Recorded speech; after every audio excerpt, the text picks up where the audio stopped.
Bhagavate Vasudevaya. Om Namo Bhagavate Vasudevaya. Om Namo Bhagavate Vasudevaya. Om Namo Bhagavate Vasudevaya. Om Namo Bhagavate Vasudevaya.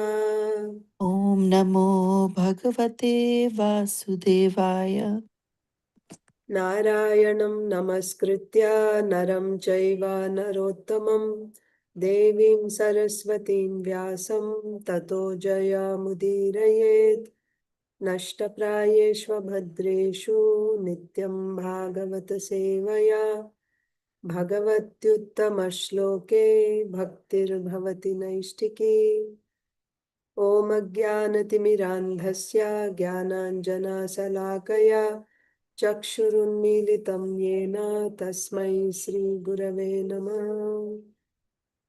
Namo Vishnupadaya Krishna Presthaya Bhutale Srimate Bhaktivedanta Swaminiti Namine Namaste Saraswate Deve Gauravani Pracharine Nirvishesha Shunyavadi Paschatya Deshatarine Jai Sri Krishna Chaitanya Prabhu Nityananda Sri Advaita Gadadhara Srivasadi Gaura Bhakta Vrinda Hare Krishna Krishna Krishna Hare Hare Hare Rama Rama Rama Hare Hare Grantaraj Srimad Bhagavatam Ki Jai Srimad Bhagavad Gita Ki Jai Srila Prabhupada Ki Jai Samaveta Gaur Bhakta Vrinda Ki Jai Vancha Kalpatarubhyascha Kripa Sindhubhya Vacha Patitanam Pavanebhyo Vaishnavibhyo Namo.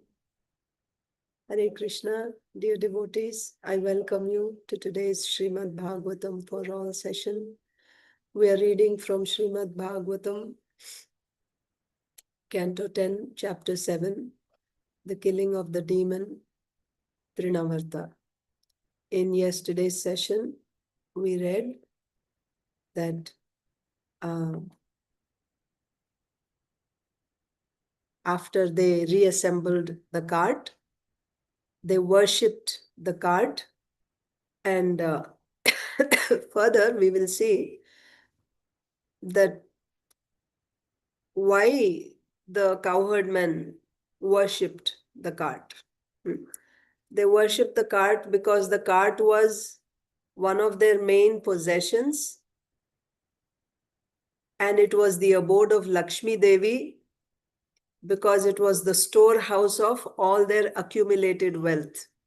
So on the cart, they were storing their yogurt, butter, ghee, like when you have a treasury, right, where you keep your gold and your money, etc. People worship as the abode of Lakshmi Devi because all the, opulences are kept there like that. In the same way, the cowherdmen were worshipping the cart because it was the abode of Lakshmi Devi, because all their accumulated wealth, cowherds, what is their wealth? Milk products. So that was stocked there. And also the cart was used, whatever the cart was used in their occupational duties. So they worship the cart. And also we saw from the purport that they worship the cart.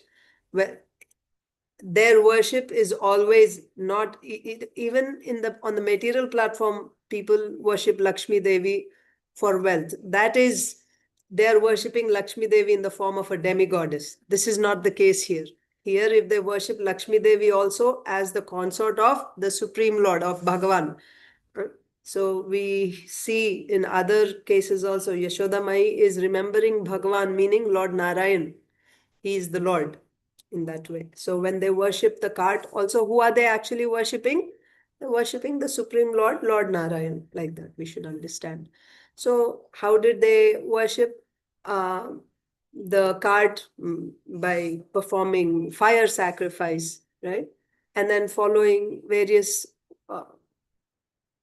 worshipping activities, offering various items.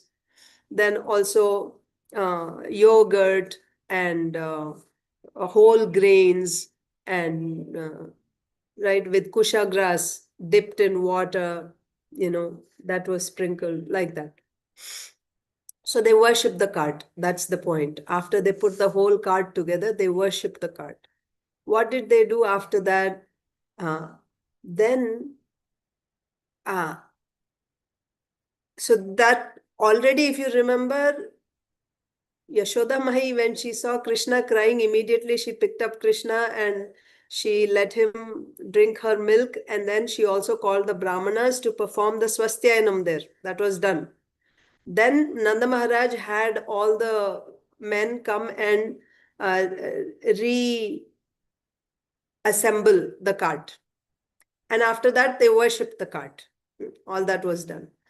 Then now Nanda Mahārāja is thinking that those brāhmanas who are free from asuya and untruthful or free from untruthfulness. That means what truthful?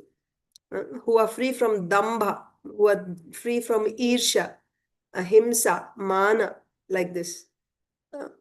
That means mana is false pride, himsa is violence. So who are they who are free from all these qualities? The devotees of the Lord, right? Such brahmanas. When they give any blessing, then that blessing cannot ever go false. Thinking like this, he picked up Kṛṣṇa. That means he called Kṛṣṇa, or he took Kṛṣṇa from Yashoda Mai's arms into his own arms. Then he had this abhishek. Abhishek means sprinkling of water mixed with pavitra aushadibhi. That means various aushadis or medicinal herbs mixed with water, which are auspicious. He had that sprinkled on Kṛṣṇa by the brāhmanas, the best of the dvijas. So the brāhmanas, and because he was a dvija, he also did that along with them, while they were all reciting mantras from Samaveda, Rig Veda, Yajur Veda, like that. He, along with this recitation of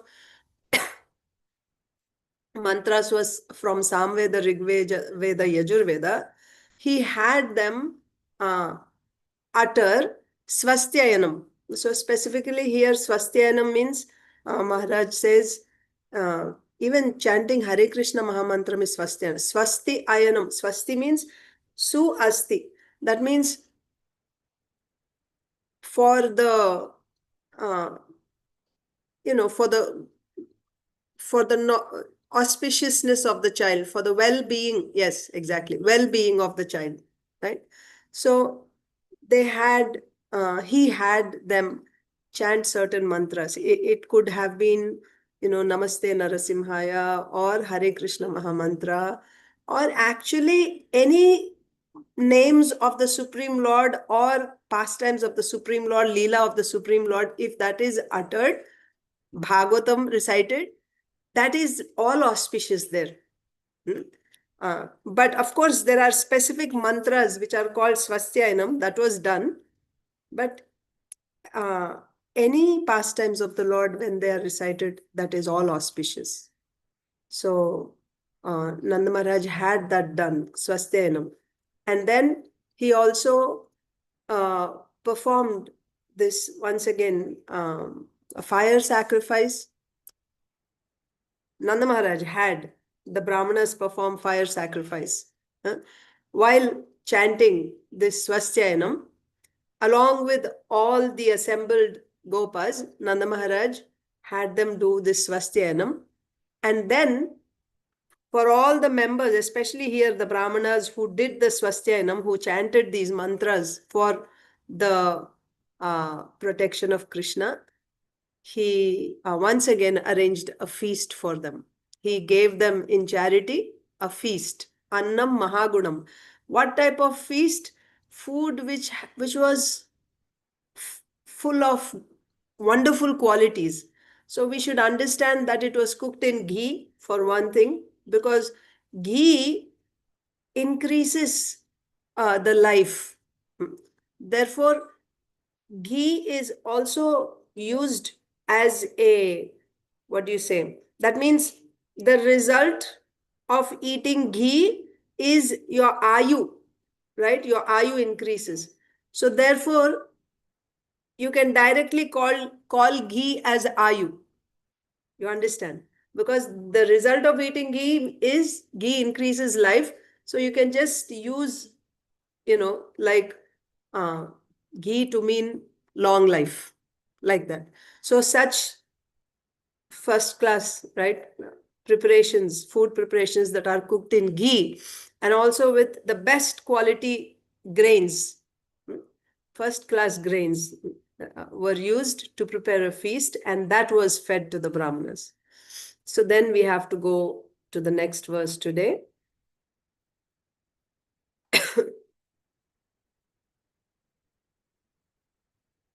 So text 16. What happened after that? So Nanda Mahārāja, so the cart is all assembled, and then the brahmanas, performed they worship the cart, right? That is done. Then thinking that such first class devotees, brahmanas, if they bless my child, then their blessings will never go false. So he had those brahmanas come and utter mantras from Rig Veda, Samveda, Yajurveda. He had, now again, this time yagya is performed for Kṛṣṇa. Earlier it was performed for the cart, right? After it was arranged, then they were worshipping. That was done. Now again, yagya was performed for Kṛṣṇa while sprinkling water mixed with auspicious herbs. It was being sprinkled.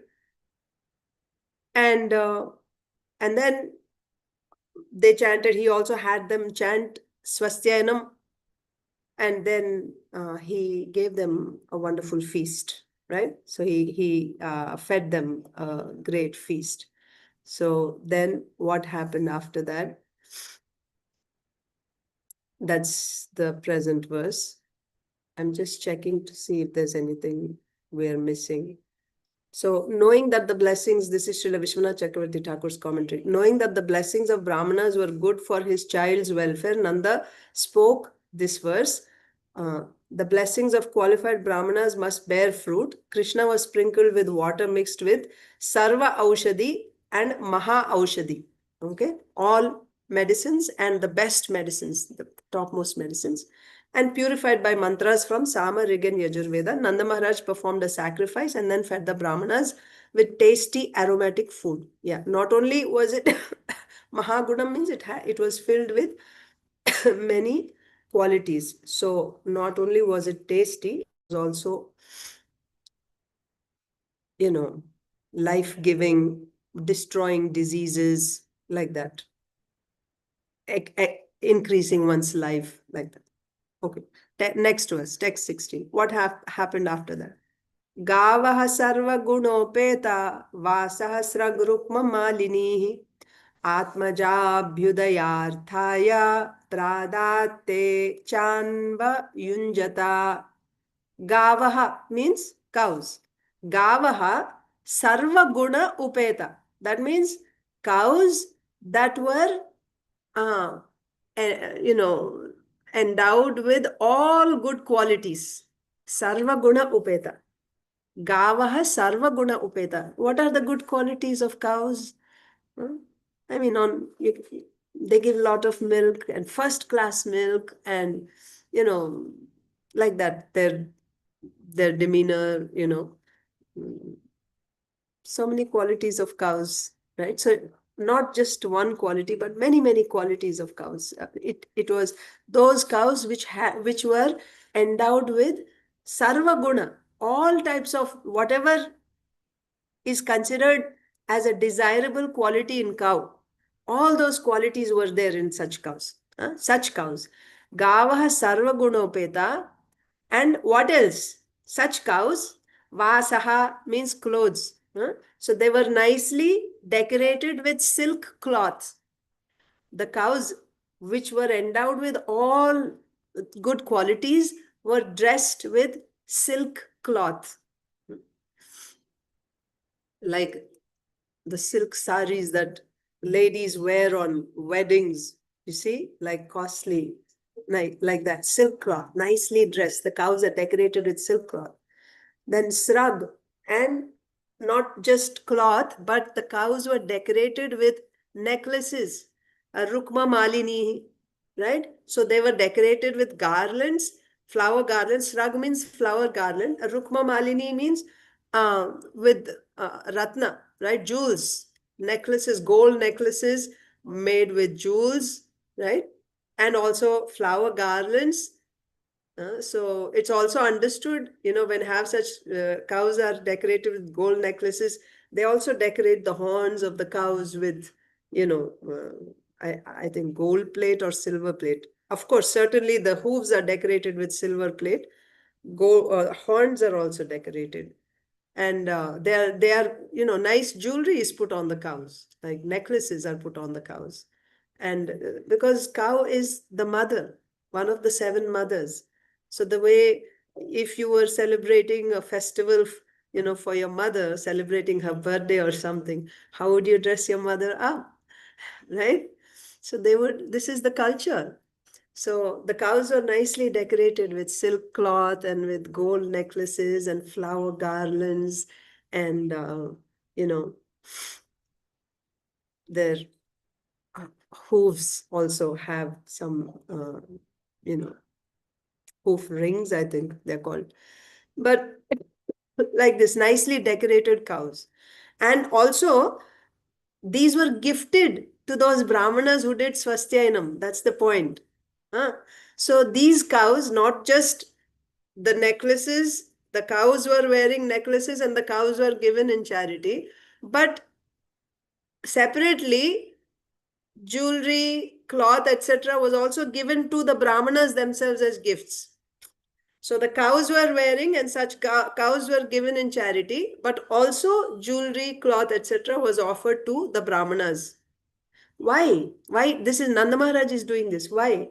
After he fed them nicely, right? Now he's also giving these gifts. Like when they go away, you give them gifts like that. ātmajābhyudayārthāya. What is the purpose? Ātmaja. Who is Ātmaja? His son, who is very dear to him. That is Kṛṣṇa.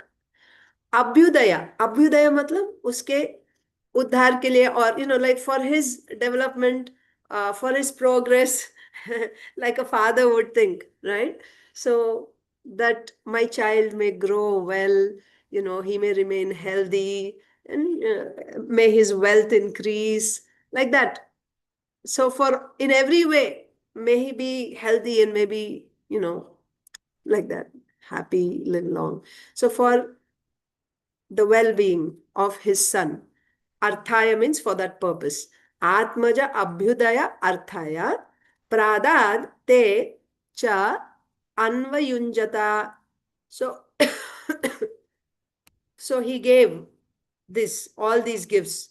All these gifts means cows that are endowed with all good qualities, that are dressed nicely with silk cloth, flower garlands, and necklaces, gold necklaces bedecked with jewels.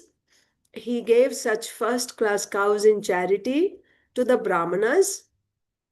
Why? So that Kṛṣṇa may be blessed by them. Already we saw in the previous verses, what was Nanda Mahārāja's thinking? That those brāhmanas who are endowed with all those qualities, right, who are free from irsha, who are free from dambha, asuya, and anrita, and mana, such brāhmanas, when they give blessings, those blessings will certainly come true. So in this regard, Maharaj also says that the sure way, certain way for grihasthas, that your families are blessed, your children are blessed, is you serve such Vaishnavas.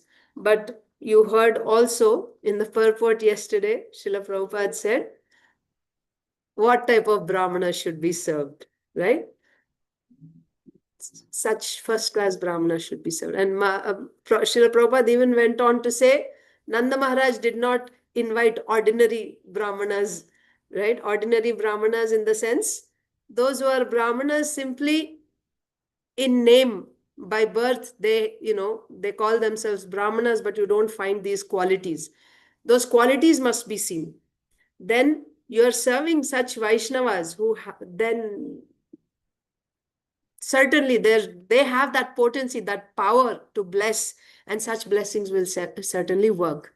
And grihasthas, sure way for grihasthas to, get blessings and that their children will be good, Maharaj says, is to satisfy, to serve such Vaishnavas. So here we see Nanda Maharaj gave cows to them, nicely dressed cows with jewelry, cloth, etc. And what did the brahmanas do? Te cha cānvayuñjata, that they also accepted. Whatever was offered to them, the brahmanas also accepted. So now let's read. Nanda Maharaj, for the sake of the affluence of his own son Kṛṣṇa, affluence, right? He'll be like what you would call in this world prosperous, right? For the sake of the affluence of his own son Kṛṣṇa, gave the brahmanas cows fully decorated with garments, flower garlands, and gold necklaces. These cows, fully decorated to give ample milk, were given to the brahmanas in charity. These cows, fully qualified to give ample milk. So, sarva-guṇopetā is said. So, what is that guna? They are qualified to give ample milk. Generally, a cow that gives lots of milk and, first-class milk is, she's fully qualified. So these cows fully qualified to give ample milk were given to the brahmanas in charity, and the brahmanas accepted them and bestowed blessings upon the whole family and especially upon Kṛṣṇa. Purport: Nanda Maharaj first fed the brahmanas sumptuously and then gave them in charity first-class cows fully decorated with gold necklaces, garments, and flower garlands. So one more point that is said here is that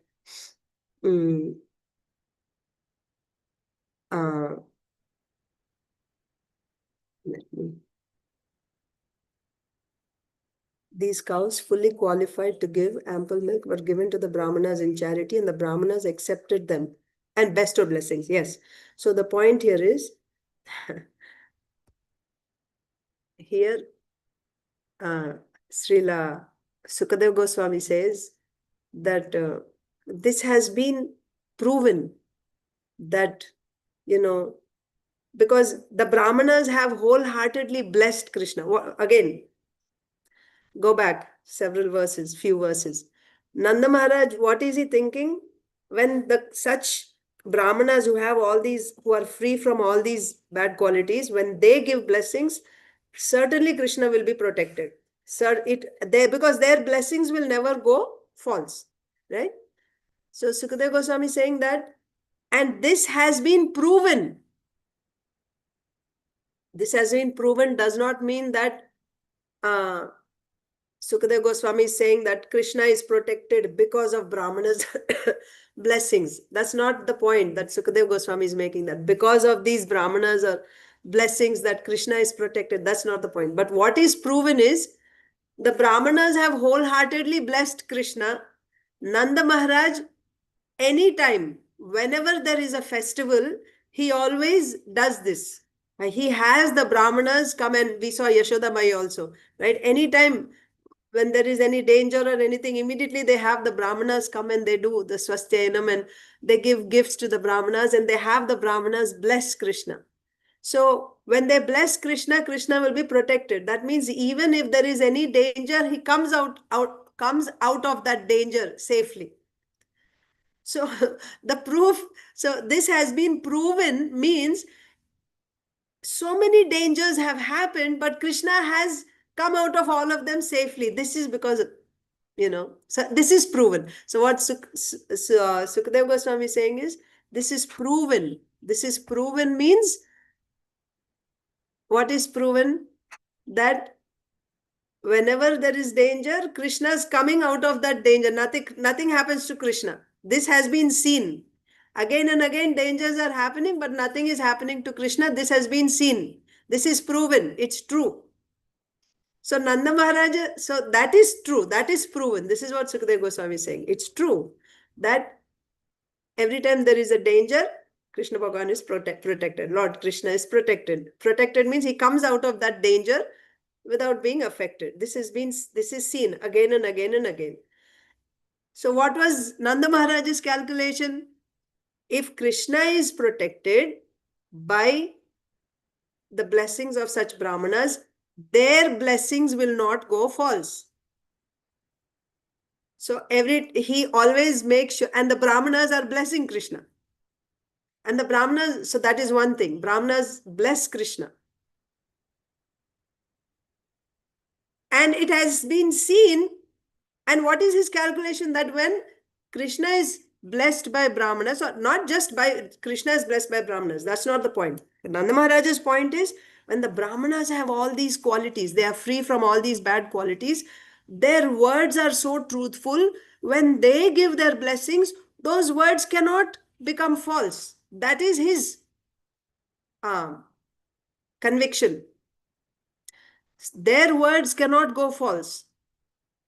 And this conviction of Nanda Maharaj has been proven, because we see that so many Rakshasas, demons came, but Krishna is always protected. Like he comes out of that danger.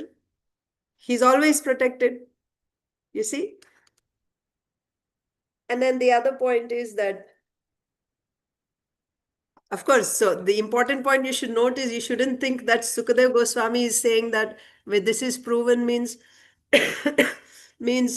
he's saying that it is proven that Krishna is protected by Brahmana's mantras. That's not what he's saying. What he's saying is that whatever dangers have come, Krishna's always, nothing is harming him.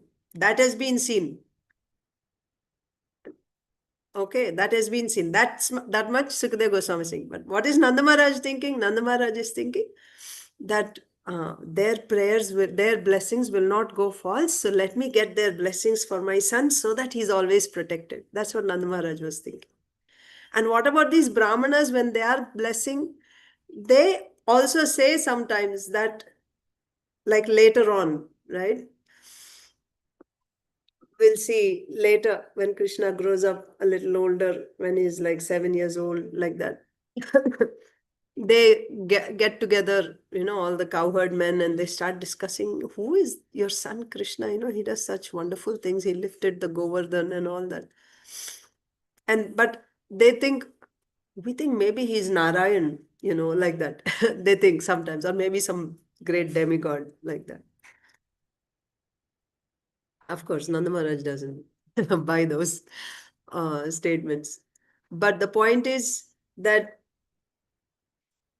these brāhmanas, they say, like later also, but whenever we blessed him, we really genuinely, those blessings came from our heart. What does that mean? That means we really blessed that he should be protected. So therefore he's protected. So you should also understand that they had the same affection for Krishna like Nanda Maharaj, that Vatsalya bhava, right? The way Nanda Maharaj is seeking the blessings of these brāhmanas for the protection of his son, because his mood is Krishna is my son. In the same way, these brāhmanas also, right, like as elder members, they had that affection for the baby, for Krishna. So therefore, wholeheartedly, they would, feel out of that Vatsalya bhava, Jug Jug Jio, right? May you live long, like that. They would feel like that for Krishna. Okay, so now let's see.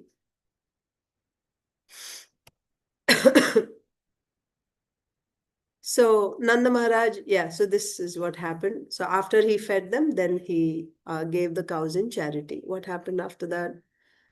Viprā mantra-vido yuktās, tair proktās tathāśiṣaḥ, ta niṣphalā bhaviṣyanti na kadācid api sphuṭam. This statement is being said by Sukadeva Goswami. Earlier, Nanda Mahārāja was thinking, those brāhmanas who are free from all these bad qualities, if they give blessings, their words will never become false. Such blessings can never become, unfruitful. That was Nanda Mahārāja thinking. Now, everything's over, right? The brahmanas were fed nicely. They were given gifts. Who's saying? Sukadeva Goswami is telling us. So now Sukadeva Goswami is saying, viprā mantra-vido yuktās. Viprā means brahmanas. What type of brahmanas? Mantra-vidaha. That means who know the mantras, the meanings of the mantras and the mantras nicely, right? Brahmanas, Viprā means they know the mantras, mantra-vidaha, and not just mantra-vidaha, yuktaha. Yukta means they're actually engaged, right, in their duties, yukta, right?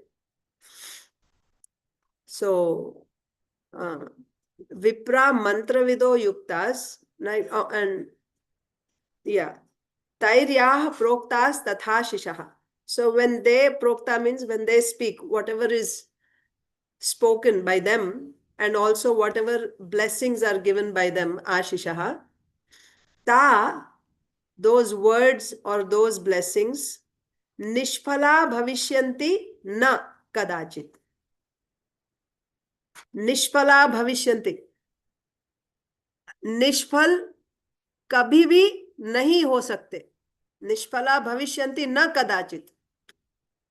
They will never become fruitless, or they will never become untruthful.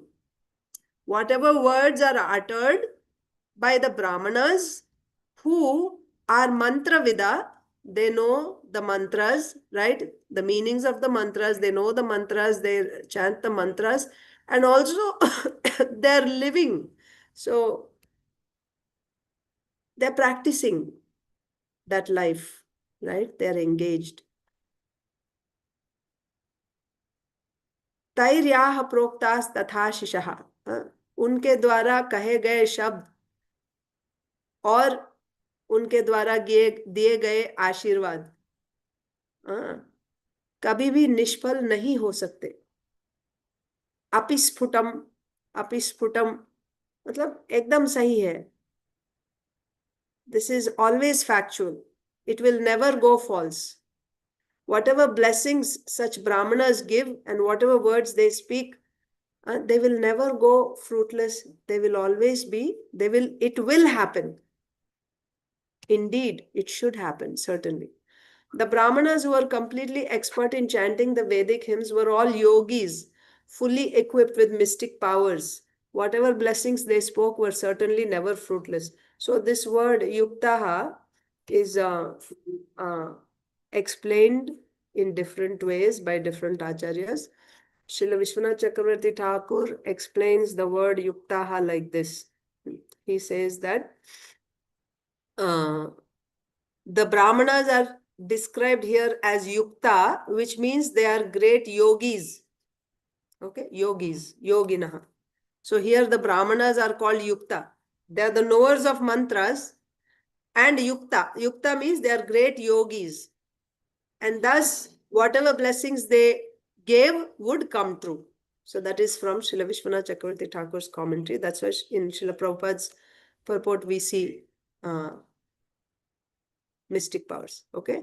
The brahmanas who were completely expert in chanting the Vedic hymns, mantra-vida, were all yogīs, yuktaha, fully equipped with mystic powers.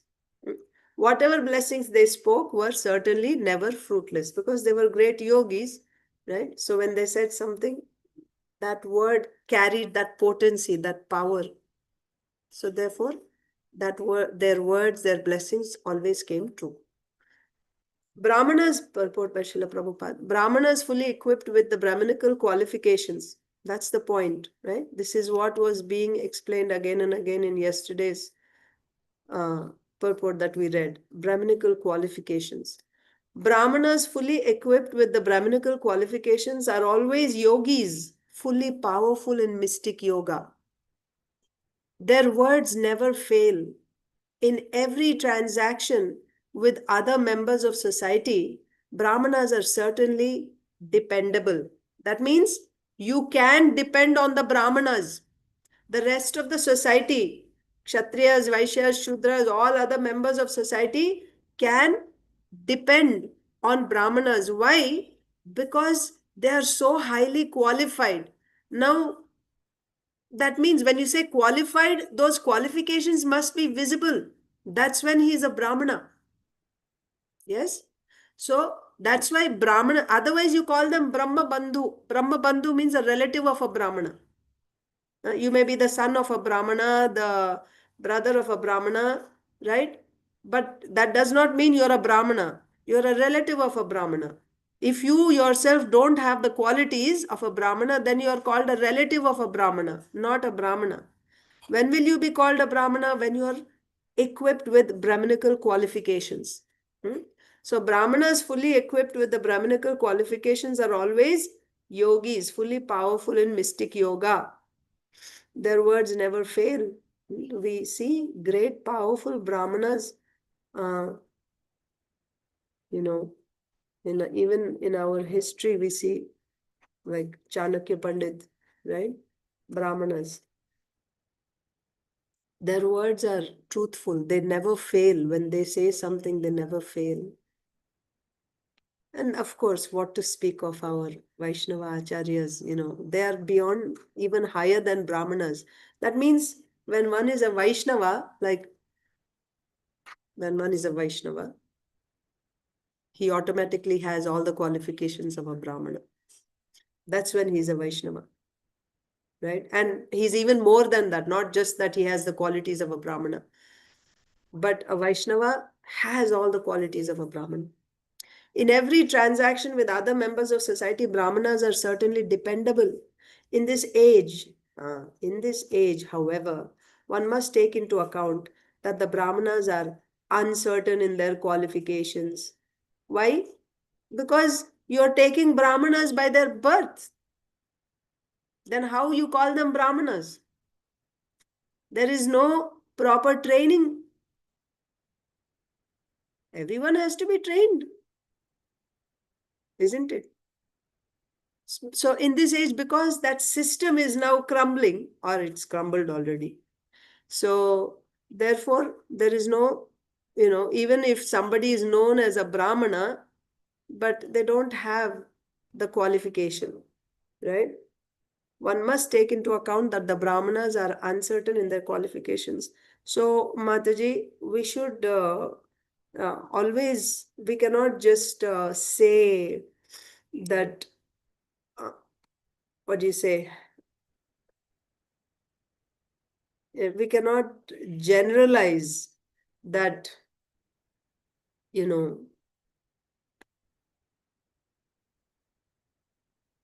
like even when you say a spiritual master, then who is a spiritual master? You should know from Shastra. What are the qualifications of a spiritual master, right? So then as per qualifications, then Vaishnava spiritual master who has such qualities, then yes, it's understood. Because if you're not a Vaishnava, how you'll be a spiritual master, right? So always, whatever it is, whether you're looking for a spiritual master or you're looking for a Vaishnava or a Brahmana, you have to look at the qualification given in Shastra for that.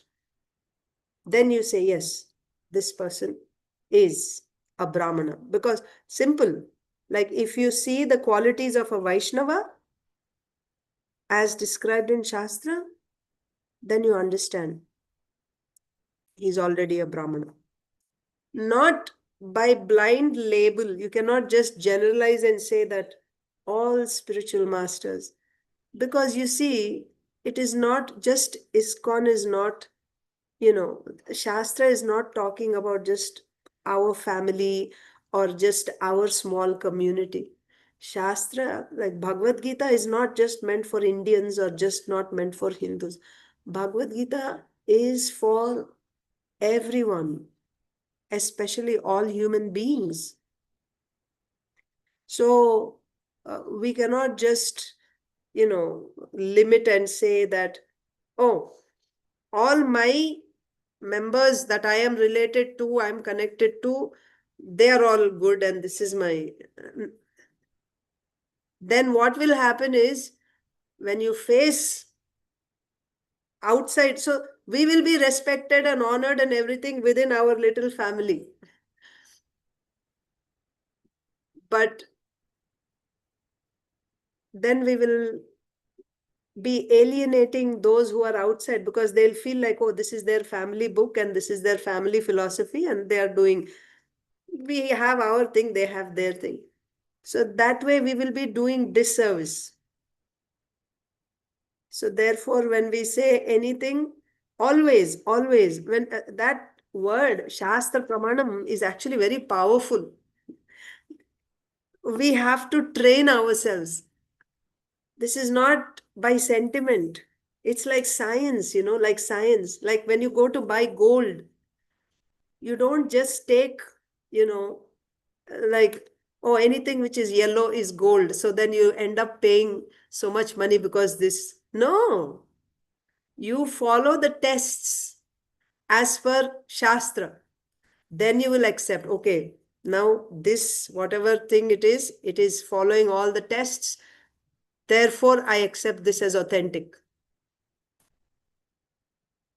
Even when we buy vegetables, we test like that, right? If you want to buy grapes, I mean, I don't know there, but in India, I do all the time.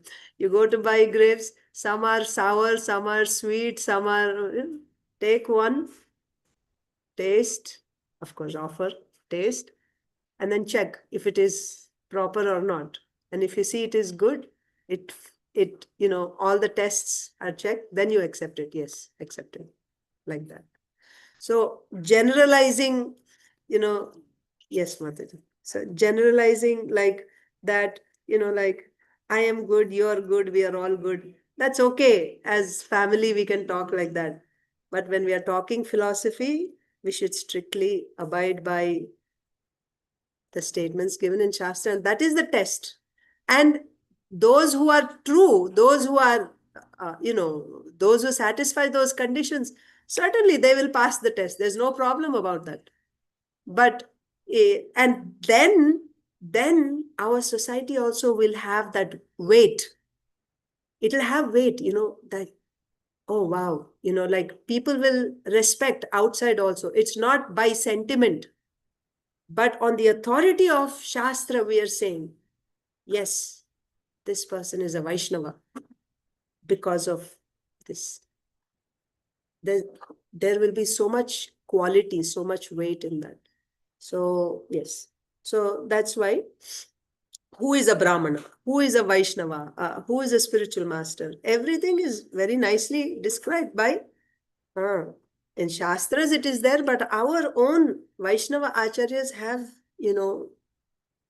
because we face problems in society sometimes, sometimes like we are very much attached to the spiritual master, my Guru Maharaj, and then after some years we see the person had some problems and they fell down, and then like, what happened, right? Because I thought the person is a pure devotee and all of a sudden they're having some issues. Then what? So from day one, don't go by sentiment. Be very, very respectful, but do your, what do you say? Follow the path properly. Otherwise, what is the purpose of giving all these books, right? We must know what is what, and then move carefully without committing offenses, move forward in bhakti. And that is not, it is not, don't think that, oh, if I question or if I ask or if I'm checking, through Shastra, I'm trying to find out that is something wrong. It's not wrong. It's not wrong. truth will come out. Certainly, truth will come out. With all appreciation, with all gratitude for all the services that devotees have done. But at the same time, you should know what is black, what is white, what is gray.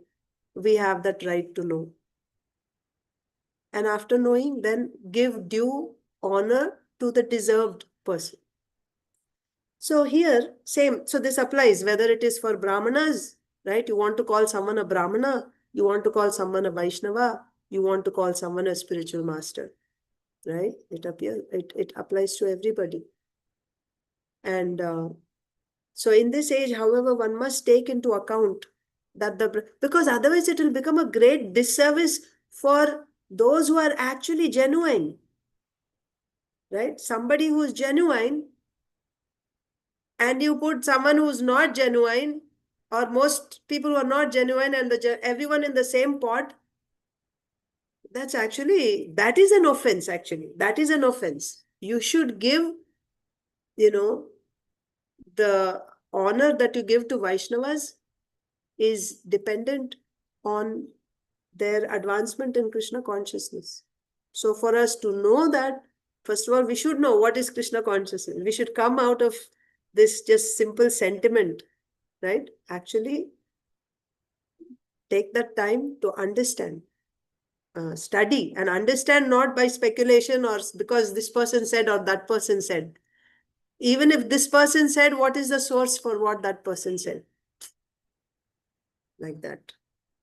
So in this age, so now talking about brāhmanas, however, one must take into account that the brāhmanas are uncertain in their qualifications, right? The person is going around as brāhmana, but we don't know his qualifications. Does he have the qualifications that a brāhmana is supposed to have? Because there are no yagyic brāhmanas, all yagyas are forbidden. There are no yagyic brāhmanas. So when you say yagyic brāhmanas, it's not a part-time job that a person does. I have a job, right? A 9 to 5 job that I do. And on weekends, I go and I perform some yagyas. That's not a yagyic brāhmana. Such yagyas are forbidden. Such yagyas are forbidden. Because there are no yagyic brāhmanas, all yagyas are forbidden. The only yagya recommended in this age is Sankirtan yagya. Yagyai Sankirtana prāyir yajantihi sumedasaha. Srimad Bhagavatam 11.5.32. Yagya is meant to satisfy Vishnu. Yagyarthat karmanonyatra lokoyam karma bandhanaha. What does that mean? Yagya arthat karmanaha. कर्म करना चाहिए यज्ञ के लिए. यज्ञ का मतलब क्या है? What does yagya mean? Yagya means satisfaction of Lord Vishnu. So karma should be done for the satisfaction of Vishnu. If you don't do karma for the satisfaction of Vishnu, such karma, lokoyam bandhana, karma bandhana, it will bind you. It will bind you to this world. That means you'll take birth again and again and again in this world. If you're not doing that, so basically what this is saying is, if you don't do nishkama karma, right? You work for the sake of satisfying the Lord. So if you are in Daiva Varnashrama, whatever work you're doing, the purpose of that work is samsiddhir haritoshanam. To satisfy Hari, you're doing your work. Obviously, you'll have to do work which is prescribed by Hari. You cannot do, there's actually more details in the 7th chapter, 7th canto, 14th chapter.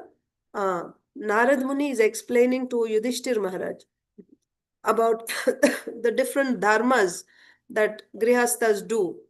So there are 5 types of dharmas, Narad Muni says, right? So there is cheating, chala, and there is, maybe I'll just open it up. Wait. Let me share it also with you.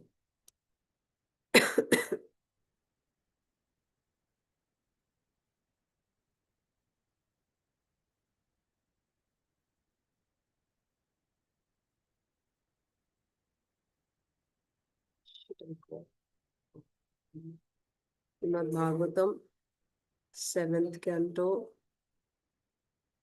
14th chapter. And this 14th chapter is called Ideal Family Life. You can just read the whole chapter.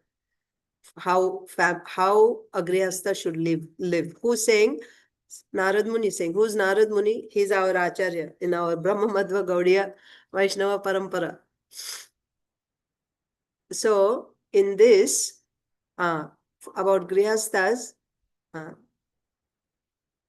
what type of occupational duties they should do, Narad Muni says.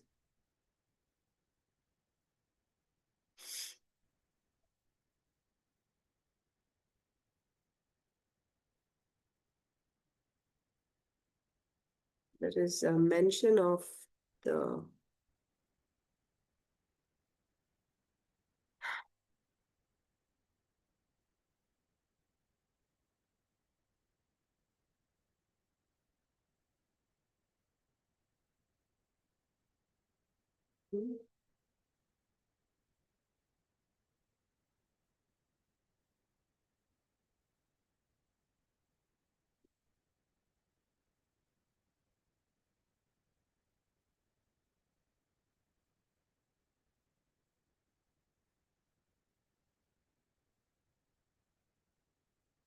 maybe another chapter. I was reading, I think the last one, 15th chapter.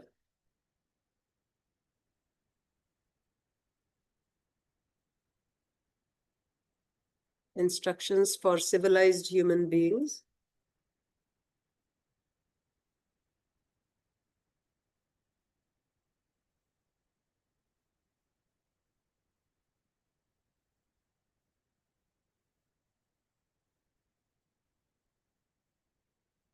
Everything is given in Bhagavatam. Yes.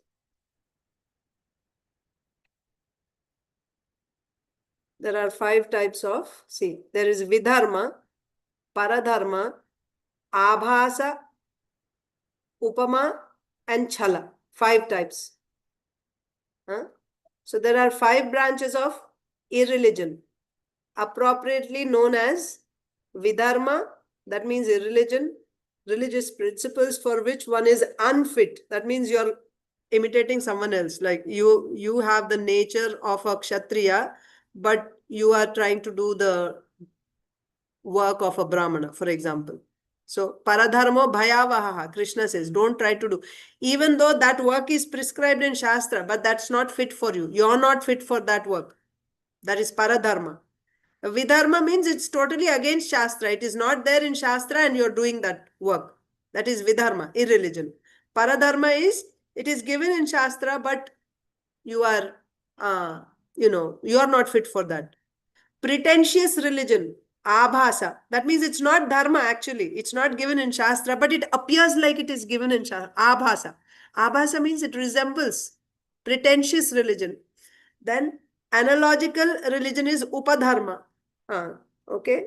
So, upadharma. So the details are also given here. And cheating religion, chaladharma. One who is aware of real religious life must abandon these 5 as irreligious. That's the main point. So, if it is not important, why this is there in Srimad Bhagavatam? Right? So, in the next few verses, each one of this is explained. Right? So, religious principles that obstruct one from following his own religion are called vidharma. Religious principles introduced by others are called paradharma. A new type of religion created by one. Here, when you say religion, don't think faith. We are not talking about faith like Christian faith, Hindu. Dharma, like Brahmana, Kshatriya, Vaishya, this is called dharma. Dharma is your occupational duty. That is dharma. So here when you say vidharma, paradharma, we are talking about your occupational duties. The work that you do for your livelihood. That's what we are talking about here. Not the religion, the faith, as we know. Nowadays, religion is translated as faith, right? Christian faith, Hindu faith. No, not like that. So religious principles that obstruct one from following his own religion are called vidharma. So what is your own religion? According to your guna, according to your nature, psychophysical nature. If you are a Kshatriya and you're doing some other work like a Shudra, then that type of work is vidharma. right? Or what to speak of religious principles that obstruct following his own religion, right? So those religious principles that you're doing, they're not even given in Shastra. And you're following that, right? That is vidharma.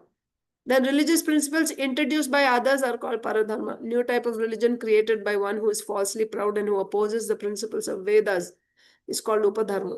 So opposes the principles of Vedas is called upadharma. And interpretation by one's jugglery of worlds is called chaladharma. So like this. So we are not going into this study now about different dharmas, but I just wanted to tell you that there is something like, when you follow dharma also, there's details given there. So here, the point that we are reading is, in this age, however, one must take into account that the brāhmaṇas are uncertain in their qualifications because there are no yogic brāhmaṇas. All yagyas are forbidden. The only yagya recommended in this age is Sankirtan yagya. Yagyai Sankirtana prāyai yajantihi sumedasaha. Yagya is meant to satisfy Vishnu. Yagyarthat karmanonyatra lokoyam karma bandhana. So that karma that you're doing, first of all, you should do karma, which is prescribed in Shastra. That's why I was showing you those 5 types of vidharmas, right? Not prescribed in Shastra and you're not fit for that, then that's complete, one should not do. It is said already, you should not do those. Yeah. And even if you're doing karma, which is prescribed in Shastra, which you are doing according to your nature, right? But that karma should be done for satisfaction of the Lord, not for getting material results. Just think about it. Think about it. Nowadays, whatever we are doing, however we are educated right from childhood, what profession to choose, on what basis are we choosing our profession? Is it based on material results or on pleasing the Supreme Lord? And what is Bhagavatam teaching us?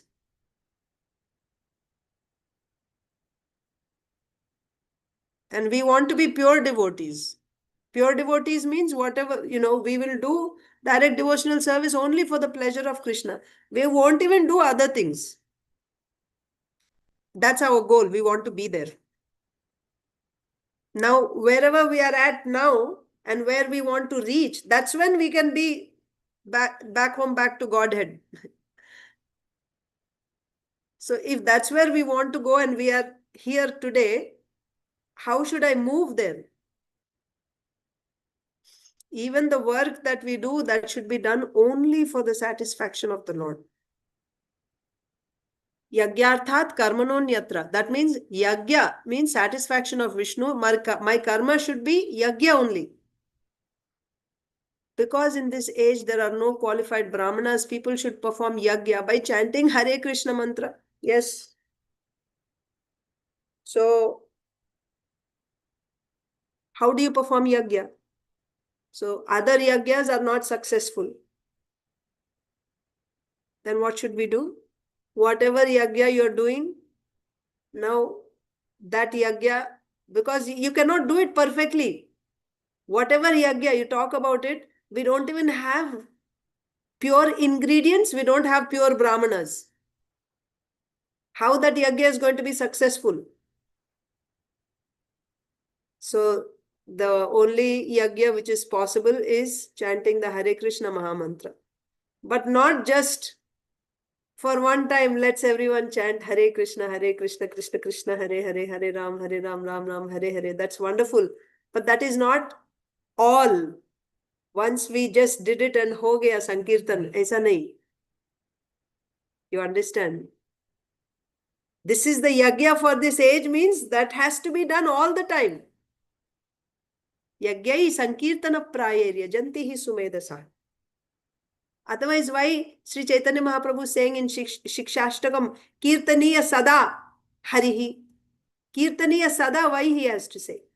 All the time you have to do kirtan, isn't it? Kirtaniya sada harihi. Not just once or just little bit.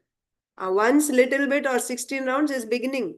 Because if there is no standard, then we will just drop everything. We will have 100 reasons for not chanting even 16 rounds. Is it true or not?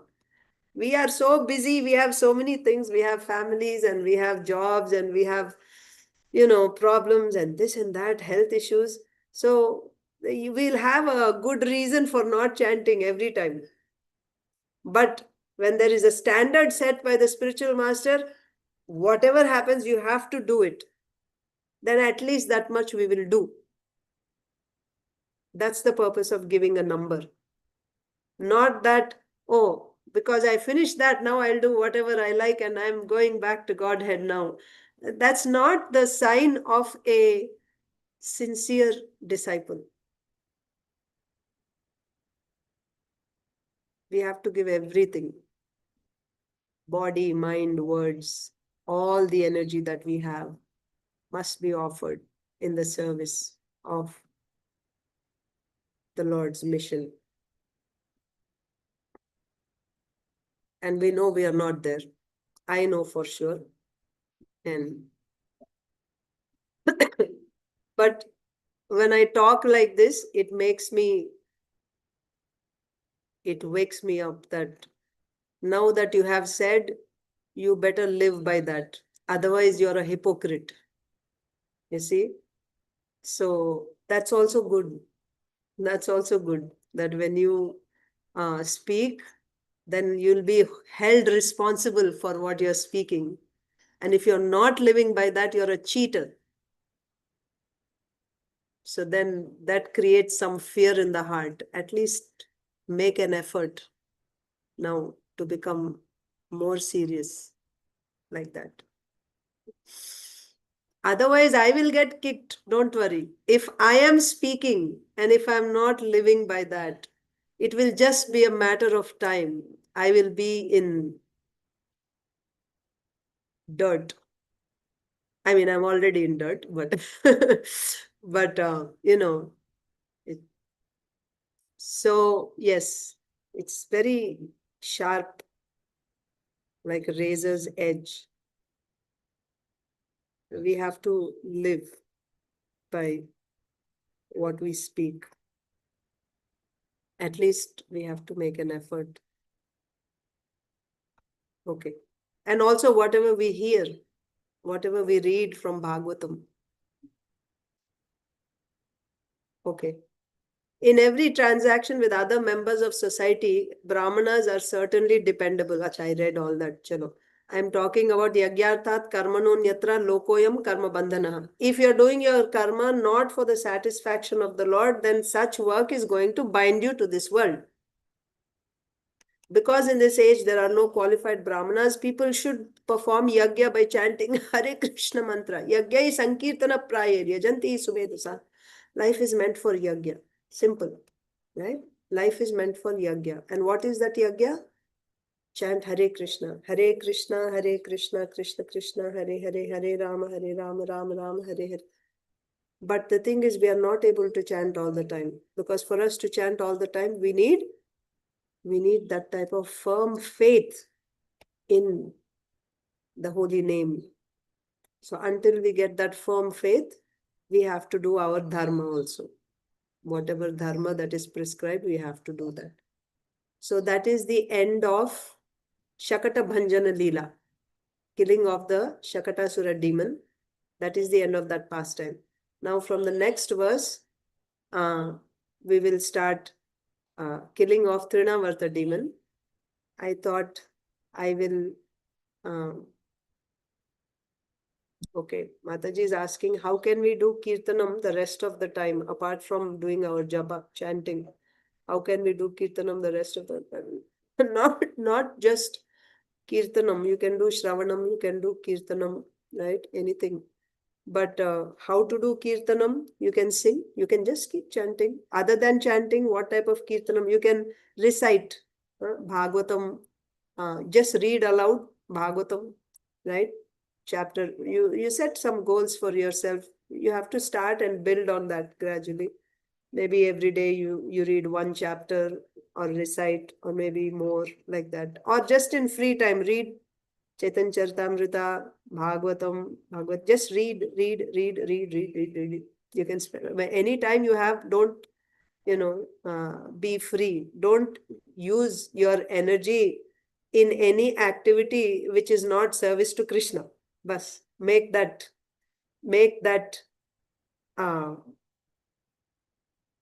vow, right? So when I speak, it has to be Krishna consciousness. When I hear, it has to be about Krishna consciousness. Anything not related to that, no need to hear. Anything not related to that, no need to speak. So if I'm not speaking and I'm not hearing, what should I do? Hearing is important actually. Shravanam first. So hear. Hear Srila Prabhupada's lectures, morning walks, conversations. And if you're following a particular daily, like sequence, several Bhagavatam classes are going all over the world, right? If you're following just daily, you follow that sequence.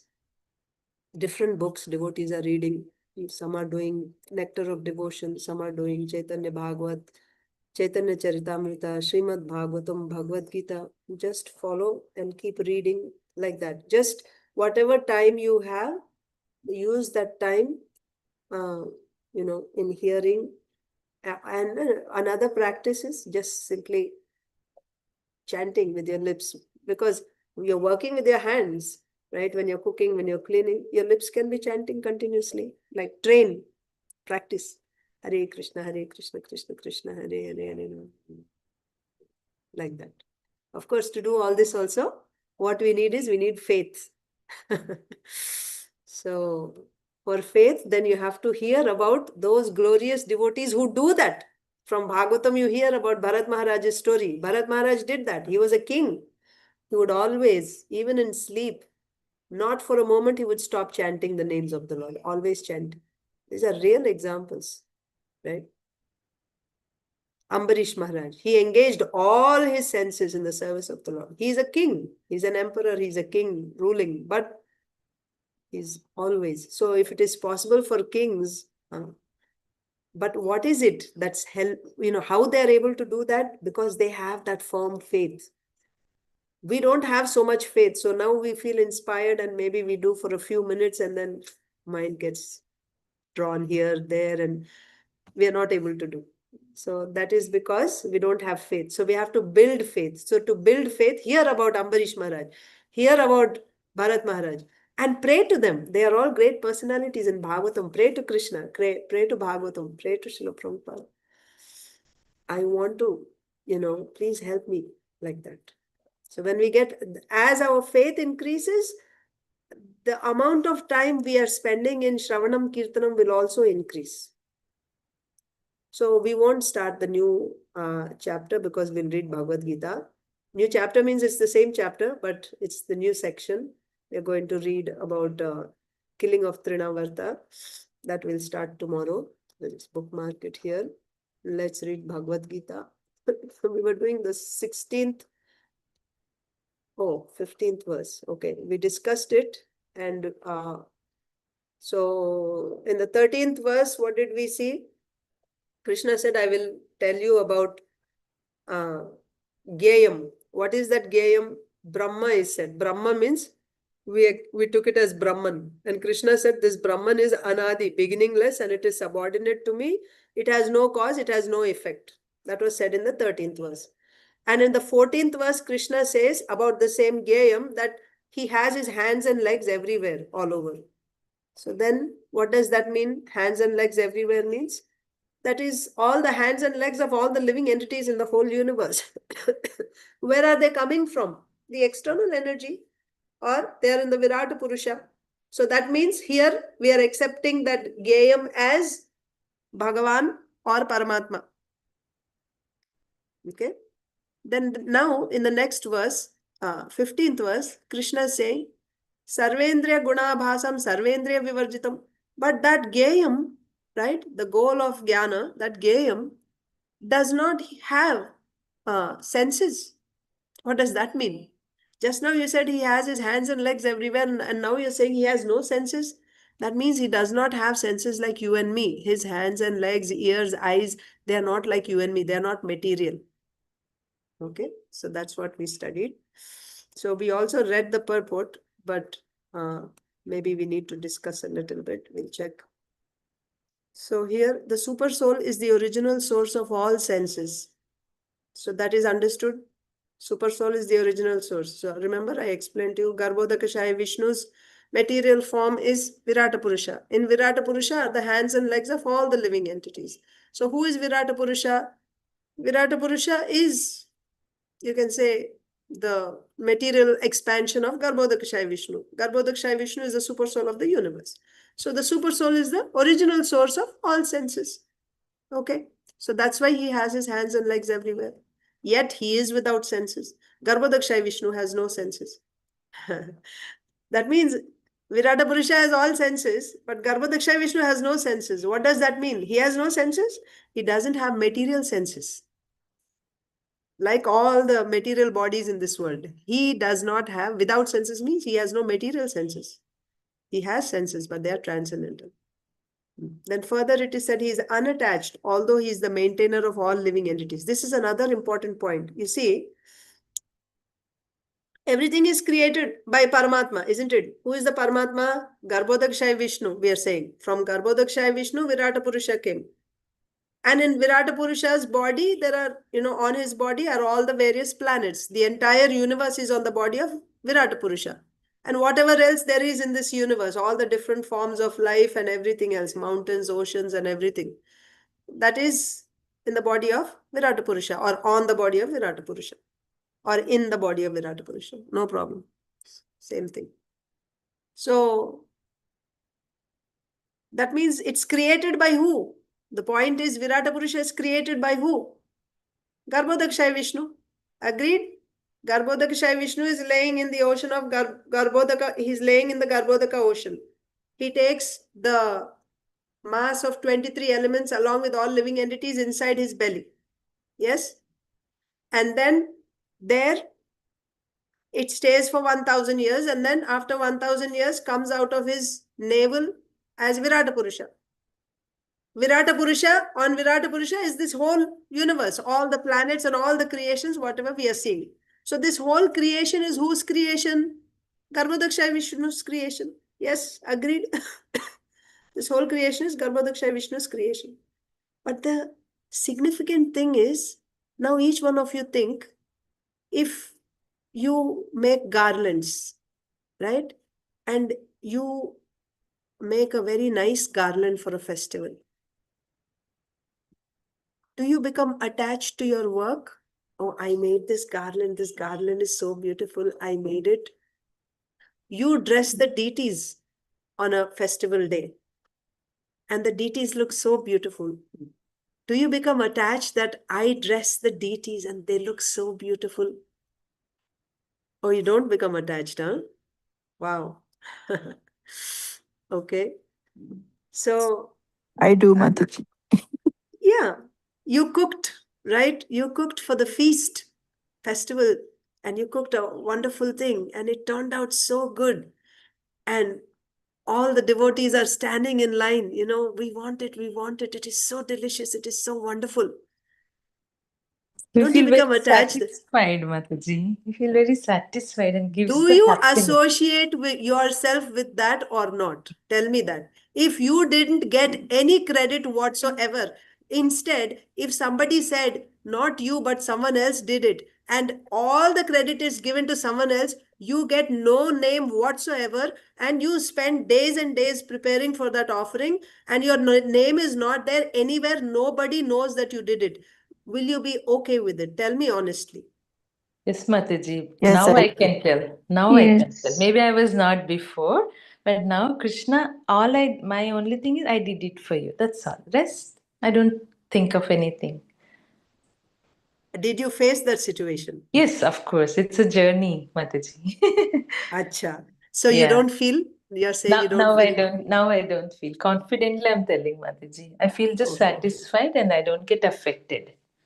Acha, very nice. That's wonderful. Okay. Mataji, but now one thing I am very much attached is at home when I dress up my deities, I don't like to change. I'm so much attached, like That's what I'm saying. Yeah, me I'm too. not, When yeah, I I'm not, dress, when I dress my but the deities and they look so garlands pretty, are with I feel yes. so happy. And yeah, yeah.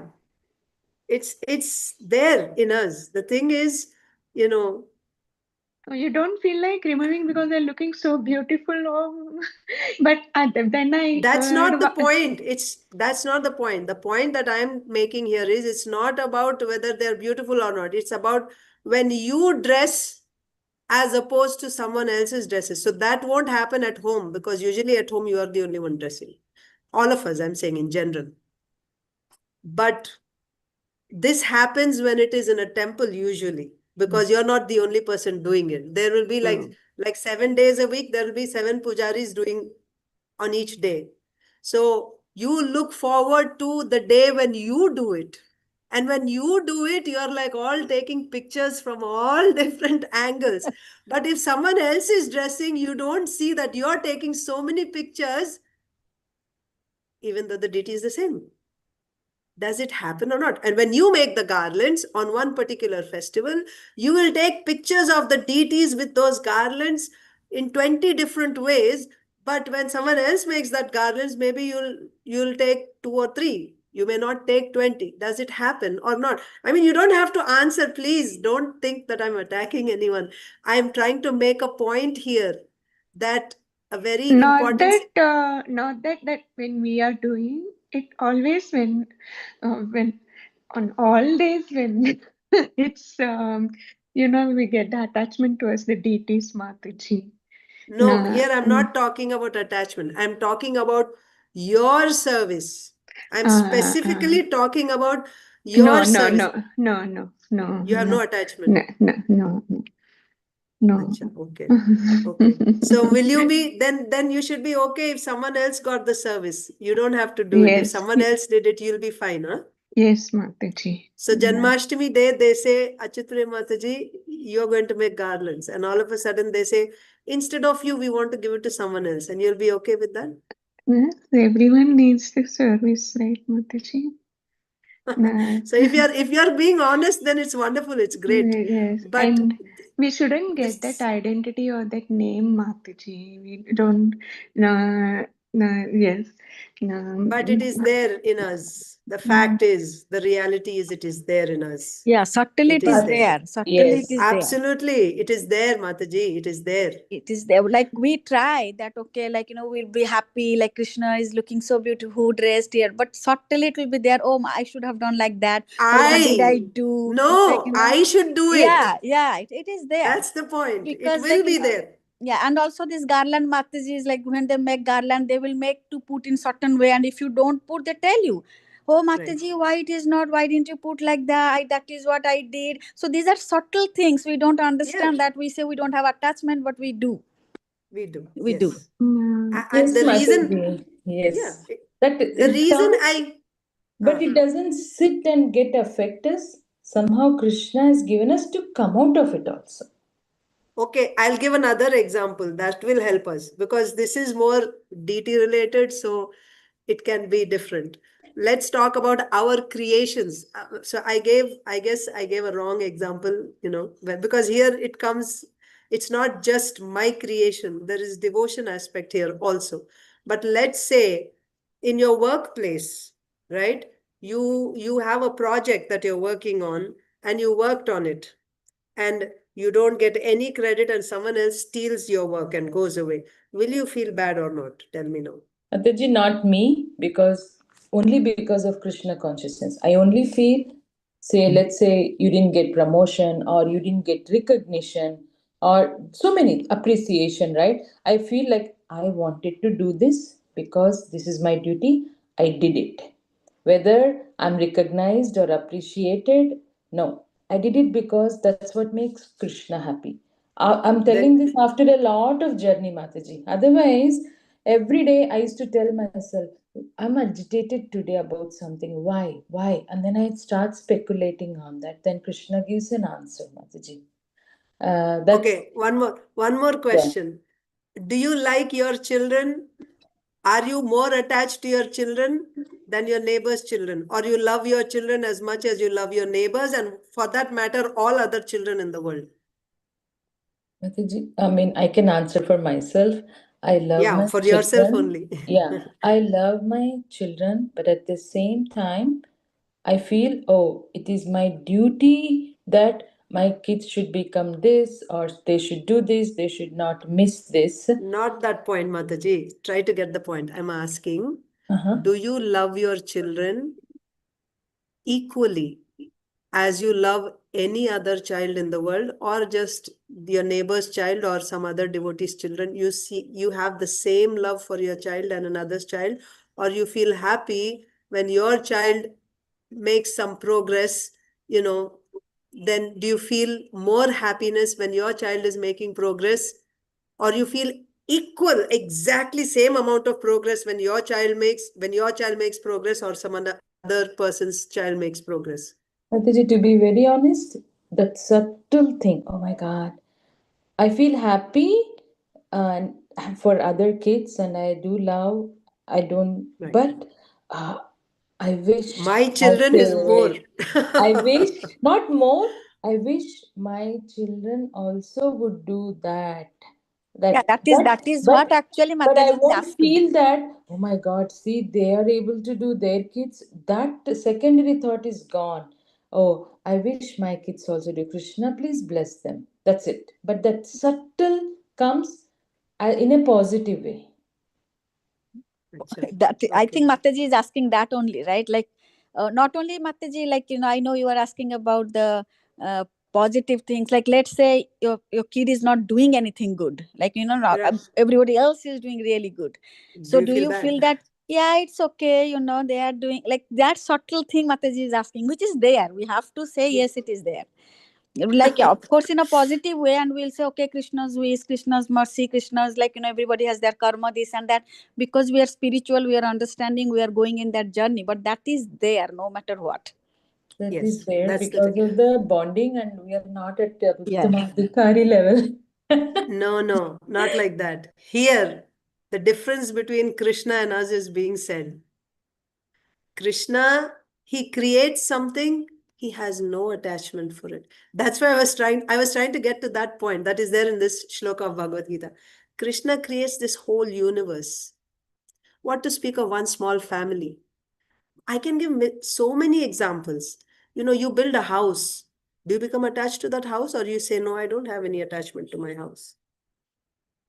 You created, you built it. Nowadays, you don't even build. Back in the day, they would literally be standing there. I guess nowadays, maybe in India, some places, maybe they do it.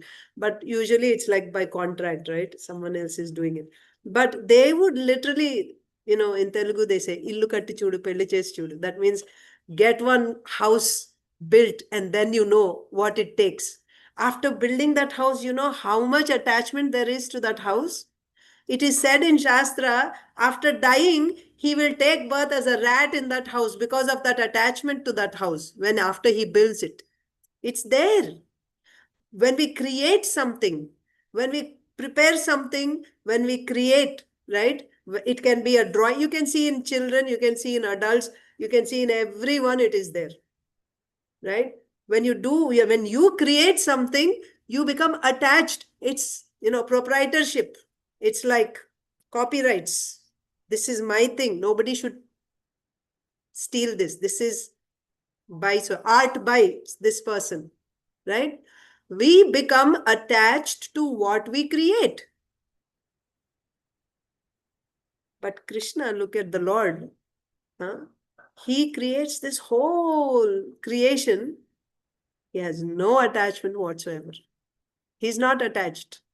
He's not attached. That point is being said. He's not attached. So let's look at the Bhagavad Gita verse because we are already out of time. See, he is unattached, although he is the maintainer of all living entities. Not only is he creator, he is the maintainer. Now, we are all grihasthas. We know, right? You are maintaining, right? You have your children, you're maintaining them. Earlier, people would have servants that they're maintaining their servants, right? You're maintaining your property. When you maintain, you're providing for them. There is attachment. Attachment means, there is that attachment, of course, right? You want to control. Whatever you're maintaining, you want to control that. And if you're not able to control, you become all disturbed.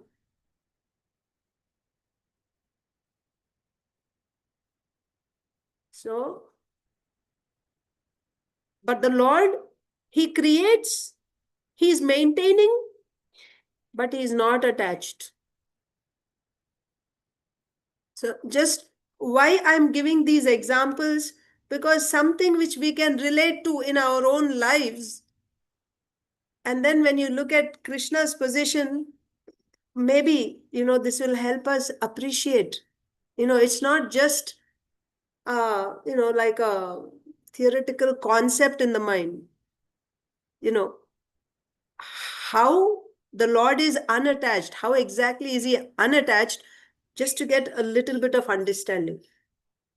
He is unattached, although he's the maintainer of all living entities. He's, like the head of the family in a family. If the person is maintaining the whole family, only one person earning and maintaining the whole family,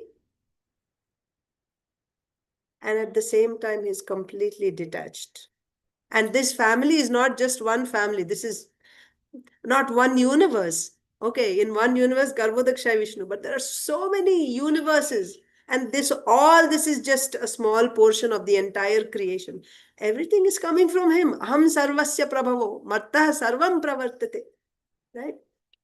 He is the proprietor. He is the enjoyer, but still is completely detached. He is detached. He transcends the modes of nature, and at the same time, he is the master of the modes of material nature. He transcends the modes of nature because, see, he is maintaining the world. It is said that he is the maintainer of all living entities. How is he the maintainer?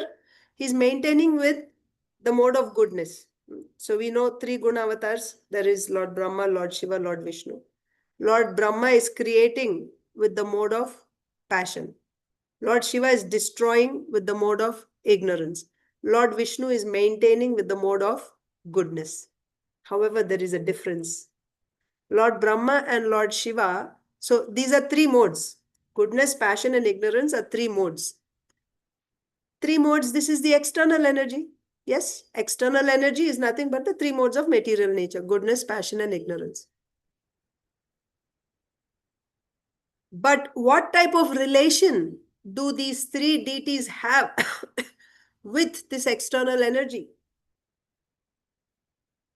Lord Brahma and Lord Shiva have Sanyoga Sambandha, Samyoga Sambandha. That means they touch. They actually touch the external energy. The mode of passion, they actually come in touch with the mode of passion, Lord Brahma. Lord Shiva also comes in the mode of, comes in touch with the mode of ignorance. And then he destroys. How about Lord Vishnu? He comes in touch with the mode of goodness, because this is material goodness. We are not talking about Vishuddha Sattva. The Supreme Lord is always residing in Vishuddha Sattva. Pure goodness is not material goodness free from passion and ignorance. No. Vishuddha Sattva is that's a different category altogether. Vishuddha Sattva. That's not the material goodness free from all contaminations. Thank you, Mataji. That's not Vishuddha Sattva. So Lord Vishnu's relationship with this mode of goodness is Samipya Sambandha, proximity. But he will never touch the material energy. He will never touch the material. Using that material energy, he is maintaining. That is why it is the external energy. Internal energy is within him. That is different. His dealings with the devotees, all the activities in the spiritual world, that is his internal energy. That is not Samipya Sambandha. That is it's within him. But with the external energy, what type of Sambandha he has? Samipya, proximity, but never touching. And like that, he's maintaining this material creation. However, Lord Brahma and Lord Shiva, Sanyoga Sambandha, they actually touch the external energy. So,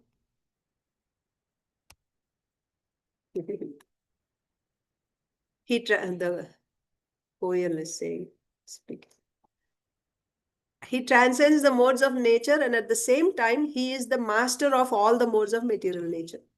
So he doesn't touch, he's not in, he's not controlled, or he's not controlled by the modes. Rather, he's the controller of the modes.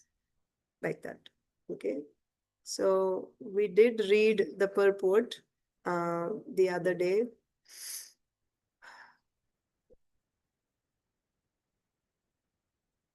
Yeah, so the Lord's position is being said here, his internal potency. Bhagavad Gita also confirms that when the Lord appears, he appears as he is by his internal potency. He is not contaminated by the material energy because he is the Lord of material energy. In the Vedic literature, we find that his whole embodiment is spiritual. He has his eternal form called Sachidananda Vigraha. He is full of all opulence. He is the proprietor of all wealth and the owner of all energy. He is the most intelligent and is full of knowledge. These are some of the symptoms of the Supreme Personality of Godhead. He is the maintainer of all living entities and the witness of all activity. As far as we can understand from Vedic literature, the Supreme Lord is always transcendental. Although we do not see his head, face, hands, or legs, he has them. So the point is, this verse said that he has no senses, right? Sarvendriya-vivarjitam. He is without all indriyas. That means he's transcendental. So although we do not see his head, face, hands, or legs, that means the way you are seeing my hands, you're not seeing the Lord's like that directly. But just because you're not seeing doesn't mean he does not have them, right? He has them. And when we are elevated to the transcendental situation, we can see the Lord's form. And in the neophyte stage, because we can only see material things, right? Earth, water, air, ether, whatever is made with that, we can only see those things. The Lord, out of his kindness, descends to this world in a form that can be seen by us. That is Archa Vigraha. Archa Vigraha is also the Lord himself, but he's coming in a form that can be seen by us. Although we do not see his head, face, hands, or legs, he has them. And when we are elevated to the transcendental situation, we can see the Lord's form. Due to materially contaminated senses, we cannot see his form. Therefore, the impersonalists who are still materially affected cannot understand the personality of Godhead. Because remember, I told you, like this verse is interpreted by like this and the previous two verses. It is interpreted by the Advaitins according to the Mayavad philosophy or Advaita philosophy. So that is why it is being explained here that the Lord has a form. When it is said he has no senses, it doesn't mean he has no senses, he's impersonal. Rather, it means he does not have material senses, but he does have transcendental senses. Then why I am not seeing? Because I am still contaminated. With a contaminated heart, you cannot see. Okay? So you can see only when your heart is purified. How is the heart purified? Shravanam Kirtanam. That's how the heart will be purified. So with that, I will end here. Thank you all so much. Grantharaj Srimad Bhagavatam ki jai. Srimad Bhagavad Gita ki jai. Samaveta Gaur Bhakta ki jai. So those who want to go can go. It's already a weekend. You have other things. But if anyone has questions, I'll take. Yes, Mataji. Achit Prem Mataji. Hare Krishna Mataji. Thank you Yes. very much. No, the classes, wonderful classes. Mataji, now Krishna's external energy is material energy. Yes. That is Mahamaya. Yes. Now, can you please tell me how the Yogamaya and Mahamaya functions? Just Baapre. I gave 2 classes. Please go back and listen to those. That was the whole class was about Mahamaya and Yogamaya's function. that first one which he said, see on that he explained about that sloka on the Monday. Is it that one? That Yeah. avidya and vidya is That the is same Mahamaya. thing? Because I Yeah. was getting confused about the names like avidya, vidya, what we discussed on that, and this one Yogamaya and Mahamaya. So it's the same, Mataji then. So one class is about Mahamaya. First class was about Mahamaya, the Yes, functions of that Mahamaya. Monday So it was. No. So function of Mahamaya is Vidya, Avidya. Those are the components of Mahamaya. Mhm. And then yoga, the next session, next class that we had is about the functions of Yogamaya. Yeah, yes, I attended those, Mataji. Just wanted that clarification, like In whether it was essence, if you same want or to know, not. Yes, yeah, yes. see. So Same. Mahamaya will act on those who are not Paramatma realized. She will work on the conditioned souls. Yes. But Yogamaya and Yogamaya will only act on not just conditioned souls. Those are not Paramatma realized, is said. That means, yeah. So Yogamaya will act on those who are Paramatma realized. That's the difference, main difference if you want to know. So Mahamaya's jurisdiction is those who are not Paramatma realized. Like Kamsa. That I always, whenever I think of Mahamaya Yogamaya, I get confused. But once I think of Kamsa's example, immediately it just comes back to me, Mataji. Right. So in that we discussed Kamsa. Yes. Like when we were discussing Yogamaya, then we had a question: is Kamsa also acting under Yogamaya's jurisdiction? No, it is said. You were But saying about Yashoda Mata's affection to Kṛṣṇa, that Yogamaya, that's Yogamaya. Yes. That is Yogamaya. But Mahamaya is not just limited to Kamsa. Mahamaya is everything else that's happening in this material world. It is all under the jurisdiction of Mahamaya. Everything, all the conditioned souls in this creation, they are under the jurisdiction of Mahamaya. Then how to get out of these clutches of Mahamaya? Daivi hesha gunamayi mama maya duratyaya. Kṛṣṇa is saying, this is my Maya. It is impossible to get out of it. Very difficult to get out of it. Mamevaye prapadyante. One who surrenders to Kṛṣṇa, Maya metam tarantite. He can cross over the control of this Mahamaya. That is important. Yes, Mataji, thank you very much. Hare Krishna. Thank you. And Mataji, just one comment and also a kind of a question to confirm my understanding. Like when you were asked these questions, like, do you feel equally or, like that?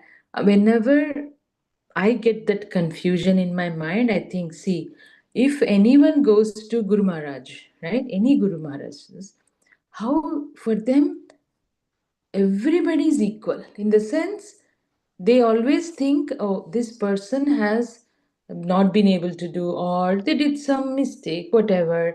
But their final approach to look at the disciples is how can we help them? Right? Because they equally love all the disciples, right? And that is very difficult. I don't know. No, That's not right. It's not right to say that. They equally love all the disciples. Or Kṛṣṇa doesn't. maybe let me Kṛṣṇa tell says, the sentence in a different way, Mataji. Maybe that's not what I meant. What I meant is, they equally love all is not correct. That's wrong, I'm saying. yeah. So no, maybe that's not what I meant. Let me put my sentence. Okay. Like for them, if some disciple is whatever, I'm just making a realistic example of like not making progress or not taking seriously. As a Guru Maharaj, they always think, okay, how can I make him or her improve? They think in a resolving approach instead, oh my God, this person is never going to improve. I'm not going to talk to them. That is not how, or they don't develop that hatred or I don't know what, I'm not using the right word. Not envy also, Mataji, that. But No, but here the question was about the attachment, Mataji. You're taking it somewhere else, the discussion. Oh. The question is, does Guru Maharaj have attachment to one person over the other? No. Simple. No. Why? I mean, Why not? For them, everybody whom we take. No, it's not. It's not. Everybody is not equal. No. Kṛṣṇa doesn't do that. Ye yathamam prapadyante tam tataiva bhajamiham. As one approaches me, I reward him accordingly, he says. Yeah. One who is fully surrendering, then he'll take full charge of that person. And he becomes attached also. Kṛṣṇa. He becomes attached also. But not biased. But yahan question kya hai, Mataji? Question is, are we attached or not? That's simple question hai. Are we attached or not? Yeah. Matlab, compared to others, you can even say biased. He is biased. Kṛṣṇa is biased. He says openly. He says that verse, samoham sarva-bhuteshu name dveshosti na priya. Mere liye sab equal hai. Name dveshosti na priya. Main kisi se, I don't hate anyone and I'm not partial to anyone. Krishna says that. First two lines. Wait. First two lines he says that. Next two lines he says, but. So I'm equal to everyone as Paramatma. Right? Samoham sarva-bhuteshu name dveshosti na priya. Everyone is equal to me. I don't hate anyone and I don't, I'm not biased to anyone. I'm not partial to anyone. Ye bhajanti tu maam bhaktya, tu matlab but, lekin, kani, right? Tu. Ye bhajanti tu maam bhaktya. One who renders devotional service to me with bhakti. Here we are talking about devotees who surrender themselves to Krishna. Then to such devotees, ye bhajanti tu maam bhaktya, maite teshu tanyaham. That person is in my heart. I am in his heart. More nahi. It's like hum log ek dusre ke liye hai, like made for each other jaisa. He is in my heart. Just imagine, try to understand when Krishna is saying he's in my heart, matlab, I'm always thinking. He's my beloved. I'm always thinking. And to him, he's always thinking of me. Our relationship is different. But in general, for all living entities, I'm equal to everyone. What is it that you should capture here is when one becomes a devotee of Krishna, when he surrenders himself completely. We are talking about a pure devotee. When he surrenders himself to Krishna, then what is the relationship that Krishna has? He treats that devotee also like he has equal relationship with all other living entities. Krishna is saying, no, I'm partial. And if you go further into the details of that commentary, you will say, like the commentary explains that Krishna becomes attached to that devotee. So some people say, okay, so Krishna is like a kalpavriksha tree.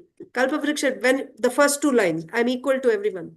Anyone who comes to kalpavriksha tree and asks, my dear tree, I want samosa. Someone says, I want milk. Someone says, I want this. Take. Because kalpavriksha tree is neutral. Whoever comes to me, he gives. So is it okay to say Krishna is like a kalpavriksha tree? There it is said, no. Krishna is even more than kalpavriksha tree. Because for his devotee, like when someone comes and asks him, meaning his devotee, he's talking about devotee, Krishna becomes attached to that person. Mane, if anyone is attacking his devotee, he takes it upon himself. He will take revenge. Devotee doesn't mind. Arey, why this person did this to me? Devotee is always absorbed in Krishna, Krishna, Krishna. Devotee doesn't care what this person did, that person did. He doesn't care. But Krishna does not leave. He's like, like following behind his devotee. Anyone is doing any harm to his devotee, he will take revenge, like Lord Nishingadev. That is the point. So to say that the Lord is equal to everyone, it's not a glorification of the Lord at all. It's not. Because his devotee is he's very attached to his devotee. But those who are not devotees, that means who have not surrendered their life to Krishna, those who are not devotees, right? It's different. Some people, they worship and they ask for something. For worshipping, to ask some material result, they worship. That is not devotee. When you say devotee, there's only two categories. Either Pradhani Bhuta Bhakta or Kevala Bhakta. Kevala Bhakta means Shuddha Bhakta, completely surrendered. Pradhani Bhuta Bhakta means his goal is to, he's mainly doing only bhakti. Yeah. Even if he's doing some work, whatever, the whole purpose of that is simply to please Krishna. That's a Pradhani Bhuta Bhakta. Such people are devotees. Either Pradhani Bhuta Bhakta or Kevala Bhakta are devotees. What is Krishna's feeling for them? He says, he's in my heart. I'm thinking of him all the time. And he is thinking about me and I am thinking of him. This is my relationship with my devotees. For everyone else, I'm neutral. Now, that neutral which he's saying, I'm neutral to everyone, that is not to the devotees in general. But even that quality, do we have? Can we say we are neutral to everyone? No, we are not. No, Shastra is only saying we are not. That's the point. Yeah, got it, Mataji. Yeah, thank you. Yes, Swati Mataji. Hare Krishna Mataji, Dandot Pranam. Mataji, you are telling that Krishna is unattached, and again you are telling attached. I'm saying attached means to the devotee. unattached to those who are not devotees. Pradhani Bhuta, Kevala Bhaktas, no, not them. But all, because everybody is Krishna's external energy, marginal energy. All living entities are Krishna's marginal energy. Whether someone has not surrendered to Krishna, then what is the relationship that Krishna has to that person? Ye yathamam prapadyante, tam tataiva bhajamiham.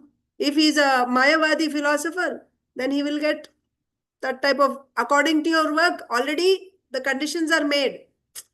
If you do this, this is the result. You know, like you have price tags in a store, in a shop, right? For this toy, $5. For this one, $15. For this, $20. Price tags are already there. Like that, if somebody, you know, has this desire and does this much, this is what he will get. Someone else does this and this, then this is what he will get. So Krishna will give according to you. Ye yathamam prapad. You are approaching for liberation, he will give. You are approaching for material result, he will give. And if you're approaching for love, you want to surrender yourself, oh, he gives himself to you. Ye yathamam prapadyante tam tataiva bhajami. As you are approaching him, that's how he reciprocates with you. If you have still attachment that this is my family, this is my property, this is my community, and also Krishna is the Lord and I worship Krishna and all, that means I am not surrendered fully. Then he'll also reciprocate like that only. And you're also doing some chanting Hare Krishna and everything, but you have attachment, some material results. I want to make some progress materially, I want health improvement, or I want this and that, whatever, right? Promotions. If you have such desires, because you're worshipping Krishna, he'll give those things, because that's what you wanted anyway. But if you are saying, I don't want any of this, you kill all my family members, no problem. Can I say that? Right? Or you know, like, but I simply want to be a servant. You do whatever you like with me. Who has the guts to say that? A pure devotee has that. We can say, but do I mean it? If I say it, I will be tested. Yes, we'll be tested. Yes. So, just, you know, but if we want this, he will give it, because that's what we want. He will give. Ye yathamam prapadyante tam tataiva bhajami. So, Swati Mataji, your question was about attachment, right? You said how we are Yes, saying that Mataji, he is unattached, but also he is attached. He is attached to his devotees, Mataji. Is unattached to non-devotees who are not devotees. Matlab, as long as one does not become a devotee, he is neutral to everyone. That means, see, now there is A, B, C, D. 4 people are there. All 4 people have the option to surrender to Krishna. Right? One person uses that option. He surrenders to Krishna. The other people, okay, A surrenders to Krishna. He wants only pure devotional service. B does not surrender. C and D also don't surrender. Someone wants liberation, someone else wants some material result, someone is completely outright atheist, let's say. What is Krishna? So easy, like, you know, now before surrendering, this person A also didn't surrender. What is Krishna's relationship with the 4 people? Easy, they're like, oh, this person is atheist, so I hate him. This person is you know, he wants liberation, so that's better than material result, so I like him more. And this person wants some material result. This is less than, he's in between atheist and liberation, wanting liberation. So I have a little bit of more, you know, liking for me. I'm a little bit more attached. Is it like that? No, he's saying, I don't care. I'm not attached to any of this. They are interested in their results. I give them their results. Done. They are not there to love me. They, even that love, external love that they show is abhasa. That love is because by that I will get what I want. Basically. He is not interested in that. He is equal to everyone. He is neutral. He's neutral. You are neutral. He does not hate. And that's why, see, when he punishes the demons, like he killed, right, Rakshasas, demons, That means he hated them. That's why he killed them. Or when he is, giving some boons or benedictions, he is attached to people, like, people do Satyanarayana Vrata and different things and they get results. So he likes them. That's why he's giving them those material results. No, he's like the judge. The judge sitting in the court, he will award according to your karma. Somebody, you get inheritance from family, you get this, he'll give. Not that he's attached to that. No, he'll just give his judgment and finish. Now his business is in his home. He has his family, his grandchildren, he's playing with them. That's his life. Here, he's not getting attached to the person to whom he's giving, oh, now I'm giving all this inheritance because I like this person. I'm giving death sentence to that person because I hate that person. He doesn't care. He doesn't care. That's what Kṛṣṇa is saying. He's unattached. This is his creation. He's being neutral. Yes, he's neutral. He doesn't care. He's not attached. He doesn't hate anyone. He doesn't like anyone. That point is clear, Swati Mataji? Yes, Mataji. Yes, Mataji. He is neutral to everyone, but he is attached to his devotees. When it comes to devotees, it's a whole different relationship. He's attached. Yes. Here we are talking about the Lord's role as, Paramatma. He's not attached. Yes, go ahead. Mataji, here we can apply Achintya Veda. How? Explain how you want to apply. I'm asking you, Mataji. No, we don't apply. We shouldn't just use, Achintya as a... Why Achintya? It's clear, no. Why Achintya? Achintya means which is beyond. Yeah, we cannot. Achintya means that which cannot be conceived. Like, it doesn't make sense logically. It's not like that here. It's clear that those who are not his devotees, he has nothing to do with them. He does not hate them. It's like outsiders, Mataji. Outside, so many people are doing so many things. You don't get affected, right? Let's say someone in some part of the world, or even somewhere, somebody died, or so many people, you get like so many people died today. Or do you become like, oh, I cannot eat anything? No, you just continue with your life. But if something happened in your family, your immediate family where you're living, if somebody died all of a sudden, will you be affected? That's the relationship with Kṛṣṇa and his devotees. Devotees are his people, his immediate family. But all the others are like outsiders. He's unattached. What happens to them, and, he hates them, he likes them, nothing like that. This is not Achintya. Achintya is, simultaneously, both are there. How? That becomes Achintya. Achintya is like this energy. This is the example for Achintya.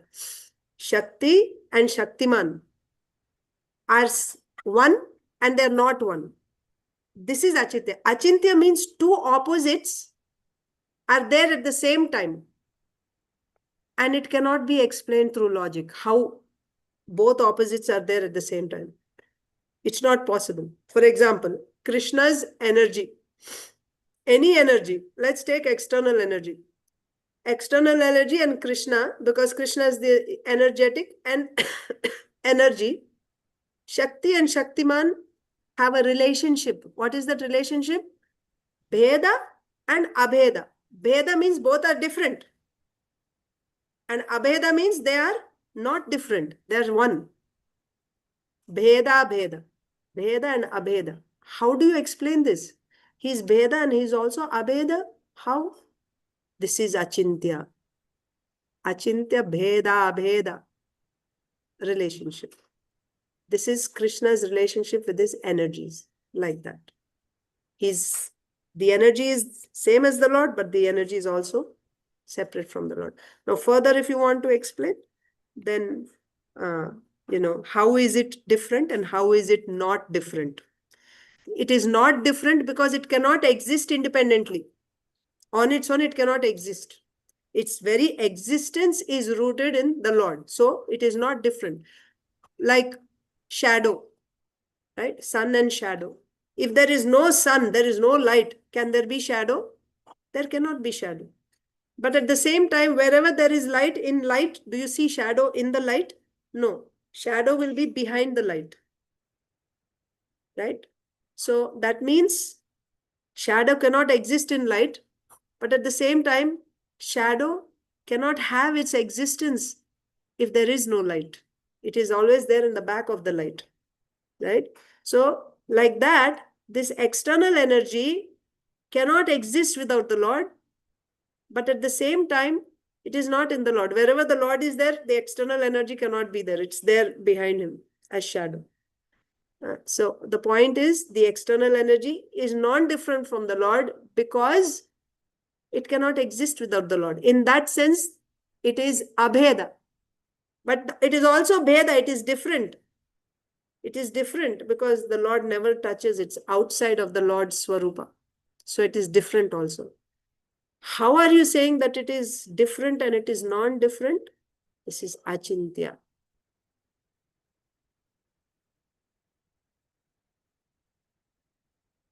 Hare Krishna, Mataji. Yes. Now, Vinpinchal, I can't hear Mataji. Louder.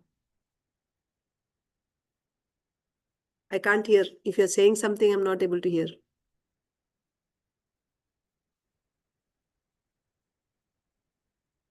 Maybe connection issue, Mataji.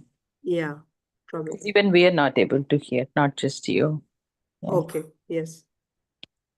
Mataji, So, yeah, if there's no one, can I ask one question, Mataji? yes. Not fully related. Mataji, we get dreams, right? Sometimes we get like nightmare dreams, sometimes we get very nice dreams, Kṛṣṇa, like that. How should we take it, Mataji? Or we don't need to the reason I'm asking, I can be honest, Mataji. Few weeks ago, I got a dream where Jagannath, just like how Jagannath deity is, Mataji, like, in the same form, he's holding me and crossing the river. There's Jagannath, Baladev, Subhadra, everybody, like how a mother carries child. And then when I got up in the morning, I told my Prabhu, I don't know why this dream came, but I feel very nice about it. I feel nice. Literally, I can still picturize Mataji. It's like a river, and like how Jagannath has hands. With that hands, he's putting those hands under me, like, to carry me, to hold me. And then he's bringing me to the shore of the river. There's still some more people there, everybody, but that's it. And then morning I got only that much I remembered, Mataji. And after all this incident happened, I was telling, maybe Jagannath wanted to give me a heads up that we're protecting you. Don't worry, like that. I don't know. I don't know what's going to happen in the future. He's always protecting us. Whether you get a dream or you don't get a dream, Kṛṣṇa is always there, right? But, and then same thing. See, I felt so happy with the dream. Sometimes we get some no connection dreams, incomplete little bit, like that also. So I remember something you telling us in some classes about in one of the purports, like how Prabhupada commented illusion. I don't know. I couldn't yeah, yeah, I remember that also. Like one devotee said, Prabhupada, you came in my dream and you said I should smoke something like LSD or I should take LSD or something. So Prabhupada said, that was not me, that was a ghost. So, no, but see, Mataji, it's not that, I cannot comment that, the Lord came or the Lord did, you dreamt like that because, but what I can say is the Kṛṣṇa. foundation of our devotional life, the foundation of our devotional life should be on the basis of faith, which is rooted in scripture. Correct. If the faith is not rooted in scripture, but if it is rooted in, miracles or, because of, in some person like that can help initially maybe, but it can break also at some point. Mm. So we cannot say that, miracles don't happen, because miracles happen. We have examples of devotees. But we don't put our faith. Our faith is not rooted in miracles or in these things. Because we will see time and again our acharyas, even if they have revelations of the deities, they never reveal it to the world. Srila Prabhupada on his own never said, but later on it came out. One of his disciples who was in Jhansi, he said how, like one night, because he was staying in the next room as Srila Prabhupada, and all night long Srila Prabhupada is playing mridanga. And then, so the next day morning, he came and he asked Prabhupada. So this was like before Prabhupada came to America, and he had so many, this was just, he had like one person at that time. And this was in Jhansi, it happened. So then he asked, and Prabhupada had this kadamba garland flower. It was so fragrant. Actually, I think not next morning. When he heard that, after some time he came inside. And then actually he saw Srila Prabhupada dancing around wearing that kadamba garland in the room. He was just dancing, playing the mridanga, and he was just dancing. And then he came in and he asked, and Prabhupada said, Kṛṣṇa came and he was wearing this garland and he put it on me. You will never ever see Srila Prabhupada actually saying this to anybody. And this is not one case. There are several situations where other devotees happened to see. And when those devotees told us, that's how we came to know. In New Vrindavan, old Vrindavan, that farmhouse where Srila Prabhupada was staying in the attic, one devotee, if you have seen there, it's like a very, like steep. A ladder. Yeah, steep and very narrow ladder you have to climb to get. And the roof is also very low, because it's the attic. And Prabhupada was staying there, and downstairs was the temple. And in the temple hall, the brahmacharis would just sleep. So one day somebody climbed up and they saw, like Srila Prabhupada was literally like, like chuckling and laughing, rolling on the ground like that. And then when the devotee came, he just didn't say anything about it. And what to speak of, he's just going into ecstasies, like he's singing Jai Radha Madhava, he goes into ecstasy. So many such things happen. But never ever you will say Srila Prabhupada telling that, Kṛṣṇa came and Kṛṣṇa told this or that. Why, why? It's not that it didn't happen, but because if he said that, then everyone will say that this is the way. I got this dream. That means Kṛṣṇa is, protecting me, or Kṛṣṇa is protecting us. But on the basis of Kṛṣṇa, he says, Sarva dharman parityajya mamekam sharan raja aham tvam sarva papebhyo mokshayishyami. I will protect you. Kṛṣṇa is assuring. Yeah. That is our faith. Not that. Not because something this has situation, to happen or show. But, or even like dream or something. But we will remember that. That's private. Yes. We just remember. But my faith. I was hesitating to share, Mataji, honestly speaking. I was like, no. With Mataji, I should ask. That's why I asked. No, Mataji, not like that. I'm not saying that you should not have said not that. But I'm just saying, the principle here is like our faith should be, even with deities, many times you will hear miracles, and if I say it is wrong, then I will become an offender. I cannot say it is wrong. Yes. Because I don't know. I don't, but my faith should not be in those miracles. That's the point. But miracles if it happens, come and take they, it. just and but you don't hold on to that. them. Okay, I see. You don't just cling on to that and no. It's like if it happens, I should feel, and if it doesn't happen, I should get distressed. No, I shouldn't feel like that. Instead, even if it happens, this is how we notice, because we learn from the lives of great devotees how they are acting. From that we understand how we should behave. So we see, even if miracles happen or wonderful things happen, they just act, they never think about, not that they don't tell anyone.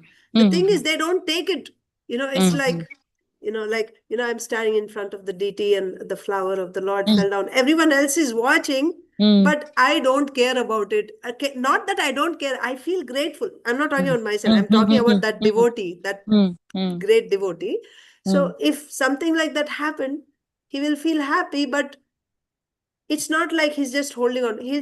Because for him, for the devotee, his most important thing is his service. That's all he's interested in his service. He's not interested in the ecstasies or in the miracles and all that, because he doesn't want them to interfere with his service. I am a servant and my position is to serve the Lord. So he will, even if these things happen, he will offer obeisance, he'll continue like that. I got the message, Mataji, because I'm glad I talked it out, because I don't want to think, oh, just because I didn't get dream, or I don't want someone else to think when we share this with very good friends of devotees, oh, it never happened to us like that.